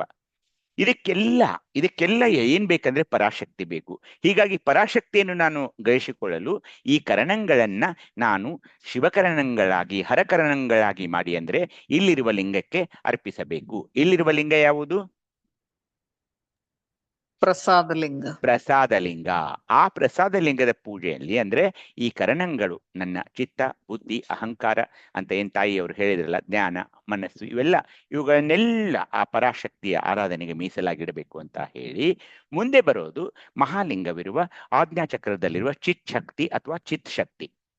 ಇದೇನೆಂದ್ರೆ ಸದ್ಭಕ್ತ ಮಹೇಶ್ವರಾಚಾರದ ಚಿದಾತ್ಮ ಸಂಬಂಧವಾದ ಪಂಚಾವಸ್ಥೆಗಳ ಶಿವಾಚಾರವಿಡಿದು ಗುರುಲಿಂಗ ಜಿಂಗಮಕ್ಕೆ ತನ್ನ ರಮಣನ ಲಿಂಗದ ಮಾನ, ಅಭಿಮಾನ, ಅವಮಾನಗಳನ್ನೆಲ್ಲ ತನ್ನವಾಗಿ ನಿರ್ವಚಂಕತ್ವದಿಂದ ಅರ್ಥ ಪ್ರಾಣ ಅಭಿಮಾನಗಳನ್ನು ಏಕರೂಪದಿಂದ ಸಮರ್ಪಿಸಿ ಅವರೊಕ್ಕುದ ಮಿಕ್ಕುದ ಹಾರೈಸಿ ಪ್ರಮಾದವಶದಿಂದ ರಮಣನು ಆಶೆ ಅಜ್ಞಾನವೆಂಬ ಮಲಮುಟ್ಟಿದರೆ ಎಚ್ಚರ ಜಲದಿಂದ ತೊಳೆದು ಪಾವಕವೆನಿಸಿ ಶರಣ ಘನಮಾರ್ಗವನ್ನು ಅರುಹಿಕೊಡುವಂತಹಳೆ ಚಿಶಕ್ತಿಯಾಗಿದೆ ಅಂದಾಗ ಪಂಚ ಅವಸ್ಥೆಗಳು ಅಂದ್ರೆ ಏನು? ಭಕ್ತಸ್ಥಲ, ಮಹೇಶ ಸ್ಥಳ, ಇಲ್ಲಿರುವ ಅವಸ್ಥೆಗಳನ್ನ ನಾವು ನೋಡಬೇಕು. ಯಾವುವು? ಅಲ್ಲಿರೋ ಭಕ್ತಿಗಳನ್ನ, ನಾನು ಏನು ಭಕ್ತಿಗಳನ್ನ ಮಾಡ್ತೀನಲ್ಲ, ಆ ಶ್ರದ್ಧಾ ಭಕ್ತಿ, ನಿಷ್ಠಾಭಕ್ತಿ, ಅವಧಾನ ಭಕ್ತಿ, ಆನಂದ, ಇವೆಲ್ಲ ಭಕ್ತಿಗಳಿಗೆ ಆ ಅವಸ್ಥೆಗಳು ಅಂತಂದು. ಆ ಅವಸ್ಥೆಗಳನ್ನ ಏನ್ ಮಾಡ್ಬೇಕು? ಶಿವಾಚಾರ ಬಿಡಿದು ಗುರುಲಿಂಗ ಜಂಗಮಕ್ಕೆ ತನ್ನ ರಮಣ ಅಂದ್ರೆ ಶರಣ ಸತಿ ಲಿಂಗಪತಿ ಅಂತೀವನ್ನಲ್ಲ, ಅವಕ್ಕೆಲ್ಲ ಮಾನ ಅಭಿಮಾನ ಅವಮಾನಗಳನ್ನು ನೋಡಿ. ಇದೇ ಒಂದು ಸುಂದರವಾದ ಶಬ್ದ. ಏನು ನನಗೆ ಮಾನ ಬರ್ಲಿ ಅಂದ್ರೆ ನನ್ನನ್ನು ಸನ್ಮಾನಿಸ್ತಾರೆ ಸಮಾಜದಲ್ಲಿ, ಅದು ಕೂಡ ಅವನದೇ. ಅಭಿಮಾನವನ್ನು ಉಕ್ಕಿಸಿ ಬಿಡ್ತಾರೆ, ಅದು ಕೂಡ ಅವನದೇ. ಅವಮಾನ ಮಾಡ್ತಾರೆ, ಅದು ಕೂಡ ಅವನದೇ ಅಂತ ನಾವು ಭಾವಿಸಬೇಕು. ಹೇಗೆ ಇದೆ ನೋಡಿ ಶಿವಯೋಗ. ಮಾನ ಅಭಿಮಾನ ಅವಮಾನಗಳನ್ನೆಲ್ಲ ತನ್ನವಾಗಿ ಅಂದ್ರೆ ಏನು? ತನ್ನಲ್ಲಿರುವ ಇಲ್ಲಿರುವ ಮಹಾಲಿಂಗಕ್ಕೆ ಅರ್ಪಿಸಬೇಕು, ತನ್ನನಾಗಿ ಮಾಡಬೇಕು. ಮತ್ತೆ ನಿರ್ವಚಂಕತ್ವದಿಂದ ಅಂದ್ರೆ ಪ್ರಾಮಾಣಿಕತೆಯಿಂದ ಅರ್ಥ ಪ್ರಾಣ ಅಭಿಮಾನಗಳನ್ನ ಏಕರೂಪದಿಂದ ಮಹಾಲಿಂಗಕ್ಕೆ ಸಮರ್ಪಿಸಿ ಆ ಮಹಾಲಿಂಗ ಏನು ನಿಮಗೆ ಪ್ರಸಾದವನ್ನ ಕೊಡಿಸುತ್ತದಿಲ್ಲ ಅಂದ್ರೆ ಅವರೊಕ್ಕುದ ಮಿಕ್ಕುದ ಹಾರೈಸಿ ಪ್ರಮಾದವಶದಿಂದ ರಮಣನು ಆಶೆ ಅಜ್ಞಾನವೆಂಬ ಮಲ ಮುಟ್ಟಿದರೆ ಅಂದ್ರೆ ಏನಾದರೂ ಪ್ರಮಾದವಶದಿಂದ ರಮಣನು ಅಂದ್ರೆ ಶರಣಸತಿ ಲಿಂಗಪತಿ ಅಂದಾಗ ಲಿಂಗಲೀಲಾ ವಿನೋದಕ್ಕಾಗಿ ಆಶೆ ಅಜ್ಞಾನವೆಂಬ ಏನಾದರೂ ನನ್ನಲ್ಲಿ ಆದರೆ, ನನಗೆ ಆ ಪ್ರಸಂಗ ಬಂದ್ರೆ, ನಾನು ಆ ಆಶೆ ಅಜ್ಞಾನಗಳೆಂಬ ಮಲವನ್ನ ಮುಟ್ಟಿದರೆ ಈ ಚಿತ್ಶಕ್ತಿಯ ಪ್ರಭಾವದಲ್ಲಿ ಎಚ್ಚರ ಜಲದಿಂದ ತೊಳೆದು ಪಾವನವೆನಿಸಿ ಶರಣಗಣ ಮಾರ್ಗವನ್ನು ಅರುಹಿಕೊಡುವಂತವಳೆ ಚಿತ್ಶಕ್ತಿಯಾಗಿದೆ ಅಂದಾಗ ನೋಡಿ ನೀವೇ. ಮಹಾಲಿಂಗದ ಆರಾಧನೆ ಮಾಡುವಾಗ, ಆಜ್ಞಾಚಕ್ರದಲ್ಲಿರುವ ಮಹಾಲಿಂಗದ ಆರಾಧನೆ ಮಾಡುವಾಗ ಆ ಪಂಚ ಅವಸ್ಥೆಗಳನ್ನ ನಾವು ಎಲ್ಲ ನೋಡ್ಕೊಂಡು ಬಂದ್ವಿ. ವಿಧವಾದ ಭಕ್ತಿಗಳ ಸ್ವರೂಪದಲ್ಲಿ ಆ ಅವಸ್ಥೆಯಲ್ಲಿ ನಾನು ಏನ್ ಮಾಡ್ಬೇಕಂದ್ರೆ, ಇಲ್ಲಿ ಯಾವಾಗಲೂ ಗುರುಲಿಂಗ ಜಂಗಮಕ್ಕೆ ಎಲ್ಲವನ್ನ ಅರ್ಪಿಸಿಬಿಡೋದು. ನನ್ನ ಪತಿ ಅಂದ್ರೆ ಆ ಲಿಂಗಕ್ಕೆ ಮಾನ ಅಭಿಮಾನ ಅವಮಾನ ಯಾವುದು ಎಲ್ಲ ನನ್ನ ಮೇಲೆ ಏನಾಗುತ್ತಲ್ಲ, ಎಲ್ಲೂ ಕಲಹ ಜಗಳ ಒಂದು ದೊಡ್ಡ ಯುದ್ಧ ಮಾಡೋದೇನೂ ಇಲ್ಲ ಇಲ್ಲಿ. ಅವೆಲ್ಲ ಅವನಿಗೆ ಅರ್ಪಿಸಿ, ಏನಾದ್ರೂ ನನ್ನ ಜೀವನದಲ್ಲಿ ನನ್ನ ಕೈ ಕಾಲು ಜಾರಿದಾಗ ಆಶೆ ಅಜ್ಞಾನವೆಂಬ ಮಲ ಮುಟ್ಟಿದರೆ ಏನ್ ಮಾಡ್ಬೇಕು ನಾನು ಅಂದರೆ, ಎಚ್ಚರ ಜಲದಿಂದ ತೊಳೆದು ಪಾವನವೆನಿಸಿ. ಇದೆಲ್ಲ ಯಾರು ನನಗೆ ಮಾಡಿಕೊಡ್ತಾರೆ ಅಂದ್ರೆ ಚಿತ್ಶಕ್ತಿಯ ಪ್ರಭಾವ, ಚಿತ್ಶಕ್ತಿಯ ಆಶೀರ್ವಾದ. ಚಿತ್ಶಕ್ತಿ ನನ್ನ ಮೇಲೆ ಸ್ಪುರಿಸಿದಾಗ ಏನಾಗುತ್ತೆ? ಆಶೆ ಅಜ್ಞಾನವೆಂಬ ಅದು ಮಲ ಮುಟ್ಟಿದ್ರೂ ಕೂಡ ಎಚ್ಚರ ಜಲದಿಂದ ತೊಳೆದು ಪಾವನ ಮಾಡಿಬಿಡುತ್ತದೆ ಈ ಚಿತ್ಶಕ್ತಿ ಎಚ್ಚರ ಮಾಡ್ತಾ ಇದೆ. ಅಂತದಕ್ಕೆ ನಾನು ಹೋಗಬಾರದು. ಆ ಕೆಟ್ಟ ಪ್ರಸಂಗಗಳಿಗೆ, ಘಟನೆಗಳಿಗೆ ನಾನು ಆಗಬಾರದು ಅನ್ನೋದನ್ನ ಚಿತ್ಶಕ್ತಿ ಹೇಳ್ಕೊಡ್ತಾ ಇದೆ ಅಂದಾಗ ಏನಾಗುತ್ತೆ ಗೊತ್ತಾ? ಈಗ ಹಲವಾರು ಉದಾಹರಣೆಗಳ ಮೂಲಕ ನಿಮಗೆ ಹೇಳ್ಬೇಕಂದ್ರೆ, ಅನೇಕ ಶಿವಯೋಗಿಗಳು ಅನಿಸಿಕೊಂಡವರು, ವಿರಕ್ತ ಮಠಾಧೀಶರು ಅನಿಸ್ಕೊಂಡ್ರು, ನೀವು ಪೇಪರ್ದಲ್ಲಿ ನೋಡಿರ್ಬಹುದು, ಮಾಧ್ಯಮಗಳಲ್ಲಿ ನೋಡಿರ್ಬಹುದು. ಯಾಕೆ ಜಾರಿ ಬಿಟ್ರು? ಯಾಕೆ ಜೈಲಿಗೆ ಹೋಗ್ಬೇಕಾಯ್ತು? ಯಾಕೆ ಪಾಕ್ಸೋ ಇದೆಲ್ಲ ಕಾಯ್ದೆಗಳು ಅವ್ರ ಮೇಲೆ ಮಾತಾಡ್ತಾ ಇದ್ದಾರೆ? ಎಷ್ಟೊಂದು ಕೇಸ್ಗಳಿಗೆ ನಡೀತಾ ಇವೆ ಈ ಸ್ವಾಮೀಜಿಗಳ ಮೇಲೆ ಅಂದ್ರೆ, ಆಶೆ ಅಜ್ಞಾನವೆಂಬ ಮಲ ಮುಟ್ಟಿದರೆ ಎಚ್ಚರ ಜಲದಿಂದ ತೊಳೆದು ಪಾವನವೆನಿಸಿ ಆ ಚಿತ್ಶಕ್ತಿ ಏನಿದೆಯಲ್ಲ, ಮಹಾಲಿಂಗದ ಪೂಜೆ ಆಗ್ತಾ ಇಲ್ವಲ್ಲ. ಚಿತ್ಶಕ್ತಿ ನನಗೆ ಲಭಿಸಬೇಕಂದ್ರೆ ಆಜ್ಞಾಚಕ್ರದಲ್ಲಿರುವ ಮಹಾಲಿಂಗದ ಆರಾಧನೆಯನ್ನು ನಾನು ಮಾಡಲೇಬೇಕು. ಅದನ್ನ ಕ್ಷಣದಲ್ಲಿ ಪ್ರತಿ ಹೆಜ್ಜೆಗೆ ನನ್ನನ್ನ ಎಚ್ಚರಗೊಳಿಸಿ, ಅಲ್ಲ ಅದು ನೀನ್ ಮಾಡ್ತಾ ಇರೋದು ತಪ್ಪು, ಅದನ್ನ ನೀನು ಆಶೆ ಮಾಡ್ತಾ ಇದೆಯಲ್ಲ ಅದು ತಪ್ಪು, ಇದು ಮಾಡ್ತಾ ಇದೆಯಲ್ಲ ಅದು ಅಜ್ಞಾನ, ಅದೆಲ್ಲ ಮಾಡಬಾರ್ದು. ಇದನ್ನೆಲ್ಲ ನನಗೆ ಹೇಳಿಕೊಡೋದು ಈ ಚಿತ್ಶಕ್ತಿಯಾಗಿದೆ. ಹೀಗಾಗಿ ಈ ಚಿತ್ಶಕ್ತಿಯನ್ನ ಪಡೆದುಕೊಳ್ಳೋಕೆ ನಾವು ಹಾತೊರೆಯಬೇಕು. ಅದಕ್ಕಾಗಿ ದಿನನಿತ್ಯ ಮೂರನೆಯ ಕಣ್ಣಿನಲ್ಲಿರುವ ಆಜ್ಞಾಚಕ್ರವೆನಿಸುವ ಮಹಾಲಿಂಗದ ಪೂಜೆಯನ್ನೇ ಮಾಡಿದಾಗ ಈ ಚಿತ್ಶಕ್ತಿ ನನಗೆ ಲಭಿಸ್ತಾ ಇದೆ. ಮುಂದೆ ಬರೆದು ಬ್ರಹ್ಮಚಕ್ರ ಚಿನ್ನಾದ ಶಕ್ತಿ ಅಂತ ಅಲ್ಲಂತಿದ್ದಾರೆ. ಅಲ್ಲೇನಂದ್ರೆ ಸಚ್ಚಿದಾನಂದ ಭಕ್ತ ಮಹೇಶ ಶರಣಗಣಗಳ ಚಿತ್ ಸೂರ್ಯ ಸಂಬಂಧವಾದ ಜೀವತ್ರಯಗಳ ವಿಶ್ವ ತೈಜಸ್ ಪ್ರಾಜ್ಞ ಅಂದ್ರೆ ಇದು ನಾವು ಮಾತಾಡಿದ್ವಿ ಇವೆಲ್ಲ ಸ್ಥಿತಿಗಳ ಬಗ್ಗೆ. ವಿಶ್ವ ತೈಜಸ್ ಪ್ರಾಜ್ಞ ಅಂದಾಗ ಅದು ಸ್ವಪ್ನ ಜಾಗ್ರ ಇವೆಲ್ಲ ಇದ್ವಲ್ಲ, ಅದೇ ಇನ್ನೊಂದು ರೂಪ. ಜೀವತ್ರಯಗಳ ಗಣಾಚಾರ ಬಿಡಿದು ಜ್ಞಾನ ಗುರುಲಿಂಗ ಜಂಗಮಕ್ಕೆ ಸತಿಪತಿ ಭಾವ ಒಳಿದು ಏಕರೂಪದಿಂದ ಅಂದಾಗ ಏನಾಯ್ತು? ಅಲ್ಲಿ ಸತಿಪತಿ ಶರಣ ಸತಿ ಲಿಂಗಪತಿ ಅಂತಿದ್ವಿ. ಈ ಚಿನ್ನಾದ ಶಕ್ತಿ ಬ್ರಹ್ಮಚಕ್ರ ಚಕ್ರದಲ್ಲಿ ಬಂದಾಗ ಆ ದ್ವೈತ ಭಾವನೆ ಅಳಿದು ಶರಣಸತಿ ಲಿಂಗ ಭಾವ ಒಳಿದು ಈಗ ನಾವಿಬ್ರು ಒಂದೇ ಆಗ್ಬಿಟ್ವಿ. ನಾನು ಮತ್ತು ನನ್ನ ಲಿಂಗಯ್ಯ ಇಬ್ರು ಒಂದೇ ಆಗಿ ಏಕರೂಪದಿಂದ ರೂಪ ರುಚಿ ತೃಪ್ತಿಗಳಿಂದೆಲ್ಲವನ್ನ ಸಮರ್ಪಿಸಿ ಅವರ ಸ್ವಾನುಭವ ಸೂತ್ರಕ್ಕೆ ಎರಕತ್ವವನ್ನುಳ್ಳುವನೇ ಚಿನ್ನಾದ ಶಕ್ತಿಯಾಗಿದೆ ಅಂದಾಗ, ಬ್ರಹ್ಮಚಕ್ರದಲ್ಲಿ ನೀವು ಬಂದಾಗ ನಿಷ್ಕಲ ಲಿಂಗದ ಆರಾಧನೆ ಮಾಡುತ್ತಿರುವಾಗ ಏನಾಗ್ತಾ ಇದೆ ಅಂದ್ರೆ, ಇಲ್ಲಿ ನಿಮ್ಮ ಎಲ್ಲಾ ಸ್ಥಿತಿ, ಈ ಜೀವತ್ರಯಗಳ ವಿಶ್ವ ತೈಜಸ್ ಪ್ರಾಜ್ಞೆ ಅಂತ ಏನು ಒಂದು 3 ಜೀವತ್ರಯಗಳಿವೆಲ್ಲ, ಅವೆಲ್ಲ ಈಗ ಒಂದಾಗಿ, ಅದು ಅಲ್ಲದೆ ಲಿಂಗ ಬೇರೆ ಅಂಗ ಬೇರೆ ಅದೂ ಭಾವ ಹೋಗಿ ನಾನು ಒಬ್ಬನೇ. ಈಗ ಅಂಗವೂ ಇಲ್ಲ ಲಿಂಗವೂ ಇಲ್ಲ, ಒಂದೇ ಲಿಂಗಾಂಗಿ ಅನ್ನೋ ಒಂದು ಸ್ವರೂಪ ಈ ಚಿನ್ನಾದ ಶಕ್ತಿಯಿಂದ ನನಗೆ ದೊರೀತಾ ಇದೆ.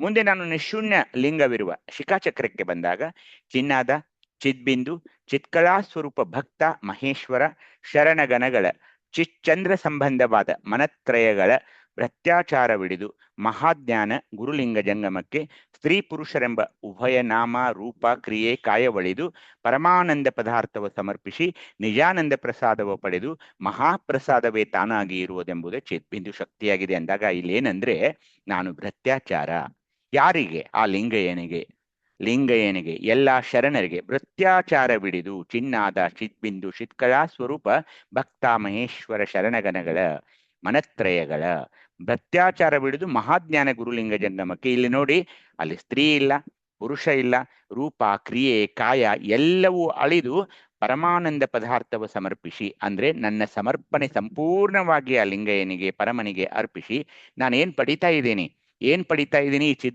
ಚಿದ್ಬಿಂದು ಶಕ್ತಿಯಿಂದ ನಿಜಾನಂದ ಪ್ರಸಾದವ ಪಡೆದು ಮಹಾಪ್ರಸಾದವೇ ನಾನಾಗೋದಿದೆಯಲ್ಲ, ಅದು ಶಿಖಾಚಕ್ರದಲ್ಲಿರುವ ನಿಶೂನ್ಯ ಲಿಂಗದಿಂದ ನನಗೆ ಆ ಆರಾಧನೆಯಿಂದ ನಿಶೂನ್ಯ ಲಿಂಗದ ಪೂಜೆಯಿಂದ ಚಿದ್ಬಿಂದು ಶಕ್ತಿ ನನಗೆ ದೊರೀತಾ ಇದೆ.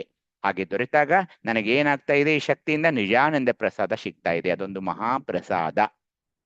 ಕೊನೆಯಲ್ಲಿ ಪಶ್ಚಿಮ ಚಕ್ರಕ್ಕೆ ಬಂದಾಗ ಚಿನ್ಮಯ ಶಕ್ತಿ ಅಗಣಿತ ಪ್ರಮಾಣ ಅನುಪಮ ಆನಂದ ಭಕ್ತ ಮಹೇಶ್ವರ ಶರಣಗಣಗಳ ಚಿನ್ಮಯ ಮಂಡಲ ಸಂಬಂಧವಾದ ಭಾವತ್ರಯಗಳ ಸತ್ಯ ನಿತ್ಯ ಸದ್ಧರ್ಮ ಸರ್ವಾಚಾರವಿಡಿದು ಪರಿಪೂರ್ಣ ಧ್ಯಾನ ಗುರುಲಿಂಗ ಜಂಗಮಕ್ಕೆ ಶಿವಶಕ್ತಿ ಶರಣಸತಿ ಲಿಂಗಪತಿ ಎಂಬ ಉಭಯ ಭಿನ್ನ ಭಾವವು ಒಡೆದು ನಿಜ ಚಿತ್ಕಳಾ ಪದಾರ್ಥವನ್ನು ಸಮರ್ಪಿಸಿ ಚಿದ್ಘನ ಗಂಭೀರ ಪ್ರಸಾದವು ಪಡೆದು ಚಿದ್ಘನ ಮಹಾ ಬೆಳಗಿನೊಳಗೆ ಇರುವುದೇ ಚಿನ್ಮಯ ಶಕ್ತಿಯಾಗಿದೆ ಅಂದಾಗ, ಇಲ್ಲಿ ಏನಾಗ್ತಾ ಇದೆ ಅಂದ್ರೆ ಎಲ್ಲವೂ ಅಂದ್ರೆ ಶಿವಶಕ್ತಿ ಶರಣಸತಿ ಲಿಂಗಪತಿ ಎಲ್ಲ ಭಿನ್ನ ಭಾವಗಳೇನಿದೆಯಲ್ಲ ಅವೆಲ್ಲ ಹೋಗಿ ಚಿತ್ಕಳಾ ಪದಾರ್ಥವನ್ನು ಸಮರ್ಪಿಸಿ ನಾನು ಏನ್ ಪ್ರಸಾದ ಪಡಿತಾ ಇದ್ದೀನಿ? ಚಿದ್ಘನ ಗಂಭೀರ ಪ್ರಸಾದವ ಪಡೆದು ಚಿದ್ಘನ ಮಹಾ ಬೆಳಗಿನೊಳಗೆ, ಅದನ್ನೇ ನಮ್ಮ ಹಡಪದ ಲಿಂಗಮ್ಮ ತಾಯಿಯವರು ಪಶ್ಚಿಮ ಚಕ್ರದ ಬೆಳಗು ಅಂತ ಏನು ಕರೆದ್ರಲ್ಲ, ಆ ಚಿದ್ಘನ ಮಹಾ ಬೆಳಗಿನೊಳಗೆ ಇರುವುದೇ ಆ ಚಿನ್ಮಯ ಶಕ್ತಿ ಆಗಿದೆ. ಅಂದ್ರೆ ಏನ್ರಿ? ಈ ಚಿನ್ಮಯ ಶಕ್ತಿಯಿಂದ ನಾನು ಈ ಚಿದ್ಘನ ಮಹಾ ಬೆಳಗನ್ನ ನಾನು ನೋಡಬಹುದು. ಅದಕ್ಕೆ ಯಾವ ಶಕ್ತಿ ಬೇಕಂದ್ರೆ ಚಿನ್ಮಯ ಶಕ್ತಿ. ಅದು ಎಲ್ಲಿದೆ ಅಂದ್ರೆ ಪಶ್ಚಿಮ ಚಕ್ರದಲ್ಲಿ ಇರುವ ನಿರಂಜನ ಲಿಂಗದ ಆರಾಧನೆಯಲ್ಲಿದೆ ಅಂತ ಮನಗಾನ್ಬೇಕು. ಹೀಗೆ 9 ಪ್ರಕಾರದಿಂದ ಸದ್ಭಕ್ತ ಮಹೇಶ್ವರ ಪ್ರಸಾದಿ ಪ್ರಾಣಲಿಂಗಿ ಶರಣ ಐಕ್ಯ ನಿಷ್ಕಲ ನಿಶೂನ್ಯ ಮತ್ತು ನಿರಂಜನ ಘನ ಶರಣಗಣಗಳ ಭಕ್ತಿ ಜ್ಞಾನ ವೈರಾಗ್ಯ ಆಚಾರ ನಡೆ ನುಡಿ ಅರ್ಪಿತ ಅವಧಾನಕ್ಕೆ ಅರ್ಧಾಂಗಿಯಾಗಿ ಪರಶಿವಲಿಂಗ ನಾಟ್ಯಕ್ಕೆ ನಿಂದು ಅನಾದಿ ಶರಣ ಪರಾತ್ಮರ ಮೂರ್ತಿಗೆ ನವವಿಧ ಶಕ್ತಿಗಳಾಗಿರುತ್ತಾರೆ ಅಂದಾಗ, ಈ ಶಕ್ತಿಗಳನ್ನ ನಾನು ಪಡೆಯಬೇಕಾದರೆ ನನ್ನ ನೆಲೆಗಳನ್ನ ಮೊದಲು ನಾನು ನೋಡ್ಕೊಳ್ಳಬೇಕು. ಸದ್ಭಕ್ತ ಅಂದಾಗ ಭಕ್ತಸ್ಥಳ, ಮಹೇಶ್ವರ ಅಂದಾಗ ಮಹೇಶ ಸ್ಥಳ, ಪ್ರಸಾದಿ ಅಂದಾಗ ಪ್ರಸಾದಿ ಸ್ಥಳ, ಪ್ರಾಣಲಿಂಗಿ ಅಂದಾಗ ಪ್ರಾಣಲಿಂಗಿ ಸ್ಥಳ, ಶರಣ ಐಕ್ಯ ನಿಖಲ ಅಂದಾಗ ಬ್ರಹ್ಮಚಕ್ರದಲ್ಲಿರುವ ನಿಷ್ಕಲ ಸ್ಥಳ, ನಿಶೂನ್ಯ ಮತ್ತು ನಿರಂಜನ ಇಲ್ಲಿರುವ ಲಿಂಗಗಳ ಘನ ಶರಣ ಗಣಗಳ ಅಂದ್ರೆ ಅಲ್ಲಿರುವ ಲಿಂಗಗಳ ಅವನ್ನ ನಾನು ಹೇಗೆ ಅವುಗಳನ್ನ ಆರಾಧನೆ ಮಾಡಬೇಕು? ಮೊದಲು ಭಕ್ತಿ ಬೇಕು, ಶ್ರದ್ಧಾಭಕ್ತಿ ನಿಷ್ಠಾಭಕ್ತಿ ಈ ತರ ಭಕ್ತಿ ಗೊತ್ತಿರಬೇಕು, ಜ್ಞಾನ ಶಿವಜ್ಞಾನ ಗೊತ್ತಿರಬೇಕು, ಅವುಗಳನ್ನ ಹೇಗೆ ಆರಾಧನೆ ಮಾಡಬೇಕು, ಅಲ್ಲಿರುವ 24 ಸಕಿಲಗಳು ಯಾವಿವೆ ಅನ್ನೋದನ್ನ ನಾನು ಮೊದಲು ಅಧ್ಯಯನ ಮಾಡಿ ಅವುಗಳನ್ನ ಕಂಠಸ್ಥ ಮಾಡಿ ಇಲ್ಲಿರುವ 24 ಶಕಿಲಗಳು ಯಾವಿವೆ ಆ ಶಿವಜ್ಞಾನವನ್ನು ನಾನು ಪಡಿಬೇಕು. ಹಾಗೇನೆ ವೈರಾಗ್ಯ ಅಂದಾಗ ನನ್ನದು ಏನೂ ಇಲ್ಲ, ಅದು ಎಲ್ಲವೂ ಈ ಲಿಂಗಯ್ಯನಿಂದಲೇ ನನಗೆ ದೊರಕಿದೆ ಎಂಬುದೇ ವೈರಾಗ್ಯವಾಗಿದೆ. ವೈರಾಗ್ಯ ಅಂದ ತಕ್ಷಣ ನಾವು ಆ ವೈದಿಕ ಪರಂಪರೆಯಲ್ಲಿ ಬರುವ ನಾನು ಕಾಡಿಗೆ ಹೋಗಬೇಕು, ಸಂಸಾರವನ್ನು ಬಿಟ್ಟು ವಾನಪ್ರಸ್ಥಾಶ್ರಮ ಈ ತರದ ಭಾವನೆಯಲ್ಲ. ವೈರಾಗ್ಯ ಅಂದರೆ ನನ್ನ ಹತ್ತಿರ ಏನಿದೆಯೋ, ನನ್ನದು ಅನ್ನೋದೇನಿದೆಯೋ ಅದೆಲ್ಲ ಲಿಂಗಯ್ಯನ ನೆಲೆಯಲ್ಲಿದೆ, ಲಿಂಗಯ್ಯನೇ ನನಗೆ ಕರುಣಿಸಿದ್ದಾನೆ ಅನ್ನೋದೇ ವೈರಾಗ್ಯ. ಹಾಗೇನೆ ಆಚಾರ, ಪಂಚಾಚಾರಗಳ ಒಂದು ಮಹತ್ವವನ್ನು ಪಡೆದುಕೊಂಡು ಆ ಆಚಾರವನ್ನ ನಾನು ಕಡಿಬೇಕು. ಎಂದಿಗೂ ಎಂದಿಗೂ ನನ್ನ ನಡೆ ಮತ್ತು ನುಡಿ ಬೇರೆ ಬೇರೆ ಆಗಿರಬಾರದು. ಹೇಳೋದೊಂದು ಮಾಡೋದೊಂದು ಈ ತರ ಇಲ್ಲಿ ನಡೆಯೋಲ್ಲ. ಶಿವಯೋಗದಲ್ಲಿ ಅದು ನಡೆಯೋಲ್ಲ. ನಡೆ ನಟ್ಟು ನುಡಿ ಒಂದಾಗಿರಬೇಕು. ಹಾಗೇನೆ ಅರ್ಪಿತ ಅಂದ್ರೇನು? ನನ್ನ ಈ ಜ್ಞಾನೇಂದ್ರಿಯಗಳು, ನನ್ನ ಕರ್ಮೇಂದ್ರಿಯಗಳು, ನನ್ನ ವಿಷಯಗಳು, ನನ್ನ ವಾಯೇಂದ್ರಿಯಗಳು, ಇವೆಲ್ಲವೂ ನನ್ನ ಚತುಷ್ಟಯಗಳು, ಇವೆಲ್ಲವೂ ಆ ಲಿಂಗಯ್ಯನಿಗೆ ಅರ್ಪಿತ ಮಾಡೋದಿದೆ. ಅವನ ಮೂಲಕ ಏನು ಸಿಗುತ್ತಲ್ಲ ಅದನ್ನೇ ನಾನು ಸುಪ್ರಸಾದವಾಗಿ ಏನ್ ತಗೊಳ್ತೀನಲ್ಲ ಅದಕ್ಕೆ ಅರ್ಪಿತ ಅಂತಾರೆ. ಅವಧಾನಕ್ಕೆ ಅರ್ಧಾಂಗಿಯಾದಾಗ ಶರಣಸತಿ ಲಿಂಗಪತಿ, ಅದು ಒಂದು ಭಾವನೆಯಲ್ಲಿ ನಾನಿರಬೇಕು. ಆ ಪರಶಿವಲಿಂಗ ನಾಟ್ಯಕ್ಕೆ ನಿಂದು ಅಂದಾಗ ಈ ಲಿಂಗಲೀಲಾ ವಿನೋದಕ್ಕೆ ನಾವು ಮಾತಾಡಿದ್ವಿ ನೋಡಿ. ತಂದೆ ತಾಯಿಗಳ ಚಿರ್ಗರ್ಭದಿಂದ ಉದಯಿಸಿ ಬಂದಿದ್ದೇವೆ, ಈ ಲಿಂಗಲೀಲಾ ಕ್ರಿಯಾಭೂಮಿಗೆ ಬಂದಿದ್ದೇವೆ ಅಂದಾಗ ಆ ಪರಶಿವಲಿಂಗ ನಾಟ್ಯಕ್ಕೆ ನಿಂದು ಅನಾದಿ ಶರಣ ಪರಾತ್ಪರ ಮೂರ್ತಿಗೆ ನವವಿಧ ಶಕ್ತಿಗಳು ಹೀಗೆ ಇರ್ತಾರೆ, ಈ ಶಕ್ತಿಗಳನ್ನ ನಾನು ಹೇಗೆ ಪಡೆದುಕೊಳ್ಳಬೇಕು ಅಂದರೆ ಈ ಶಕ್ತಿಗಳನ್ನ ಇರುವ ಆ ಸ್ಥಳಗಳು ಯಾವುವು, ಅಲ್ಲಿರುವ ಲಿಂಗಗಳು ಯಾವುವು, ಯಾವ ಪೂಜೆಗಳಿಂದ ನಾನು ಅವುಗಳನ್ನ ಆರಾಧನೆ ಮಾಡಬೇಕು, ಆ ಭಕ್ತಿಗಳು ಯಾವಿರಬೇಕು, ಆ ಭಕ್ತಿಗಳ ಮೂಲಕ ನಾನು ಇಲ್ಲಿರುವ ಲಿಂಗಗಳ ಆರಾಧನೆಯನ್ನ ಮಾಡಿದಾಗ ನನಗೆ ಸಿಗುವ ಈ ಶಕ್ತಿಗಳು ಹೀಗಿವೆ ಅನ್ನೋದನ್ನ ನಾವು ಅರ್ಥ ಮಾಡಿಕೊಳ್ಳಬೇಕು. ಅವುಗಳಿಗಾಗಿ ಈ ಶಕ್ತಿಗಳನ್ನ ಪಡೆಯಬೇಕಾಗಿ ನಾವು ಭಕ್ತಿಗಳು ಬೇಕಾಗ್ತಾ ಇವೆ. ಆ ಭಕ್ತಿಗಳು ತಮಗೆ ಗೊತ್ತಿವೆ, ಆದರೆ ಈ ಭಕ್ತಿಗಳನ್ನ ಹೇಗೆ ನಾವು ಮಾಡಬೇಕು ಅನ್ನೋದನ್ನ ಮುಂದಿನ ಸೋಮವಾರ ನಾವು ಈ ಭಕ್ತಿಗಳನ್ನ ಹೇಗೆ ಈ ಲಿಂಗಗಳಿಗೆ ಸಮರ್ಪಿಸಬೇಕು ಅನ್ನೋದನ್ನ ನೋಡೋಣ.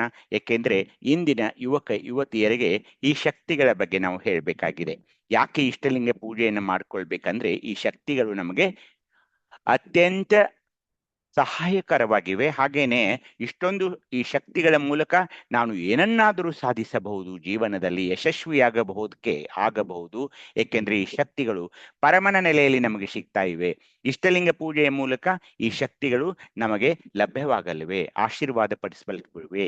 ಅದಕ್ಕಾಗಿ ಇಷ್ಟಲಿಂಗ ಪೂಜೆಯಿಂದ ಈ ಶಕ್ತಿಗಳನ್ನು ನಾನು ಪಡೆಯಬೇಕು ಅಂದ್ರೆ ಆ ಇಷ್ಟಲಿಂಗ ಪೂಜೆಯ ಶಿವಯೋಗ ನಿರಂತರವಾಗಿ ಮನೋಮಗ್ನ ಯೋಗದಲ್ಲಿ ಅದನ್ನ ದೃಷ್ಟಿಯೋಗದಿಂದ ನಾನು ಅದನ್ನು ದಿನನಿತ್ಯ ಮಾಡಬೇಕು, ಅಂತರಾಳಕ್ಕೆ ಇಳಿದು ಮಾಡಬೇಕು, ಪ್ರಾಮಾಣಿಕವಾಗಿ ಮಾಡಬೇಕು, ಕಣ್ಣಿನಿಂದ ಅಶ್ರುಗಳು ಸುರಿಯುವ ಹಾಗೆ ಮಾಡಬೇಕು ಅಂದಾಗ ಒಂದೇ ದಿನದಲ್ಲಿ ಇದು ಆಗುವ ಕ್ರಿಯೆಯಲ್ಲ.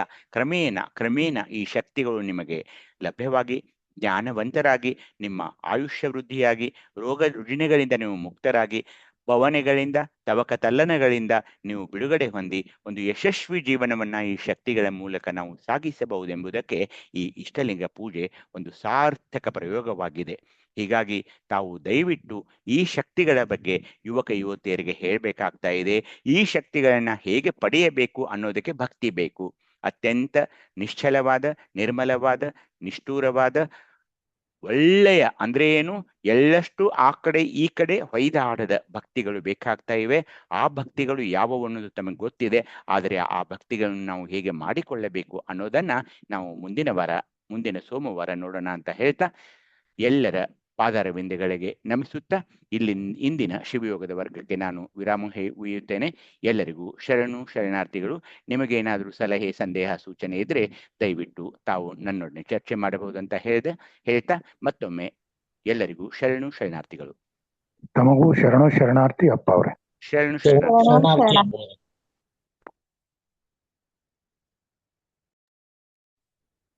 ಸರ್ವರಿಗೂ ಭಕ್ತಿಪೂರ್ವಕ ಸರ್ವರಿಗೂ ಭಕ್ತಿಯ ಶರಣಾರ್ಥಿಗಳು. ಯಾರಿಗೆ ಏನಾದ್ರು ಪ್ರಶ್ನೆ ಇದ್ರೆ ಕೇಳಿ ಅಥವಾ ಮಂಗಲ ಮಾಡೋಣ. ಇಂದಿನ ಸದ್ಭಾವಷ್ಠ ಹೋರಾಟ ಮಾಡ್ತಕ್ಕಂಥ ವಿಚಾರದ ಮೇಲೆ ಯಾರಿಗಾದ್ರೂ ಸಂಶಯ ಅಥವಾ ಹೆಚ್ಚಿನ ಬಳಕೆ ತಾವು ಹಂಚ್ಕೊಳ್ಳಿ. ಶರಣಾರ್ಥಿಯಪ್ಪ ಒಂದು ಪ್ರಶ್ನೆ ರೀ. ಹೇಳಿ ಅಣ್ಣ, ಕೇಳಿ ಶಿವಪ್ಪನ.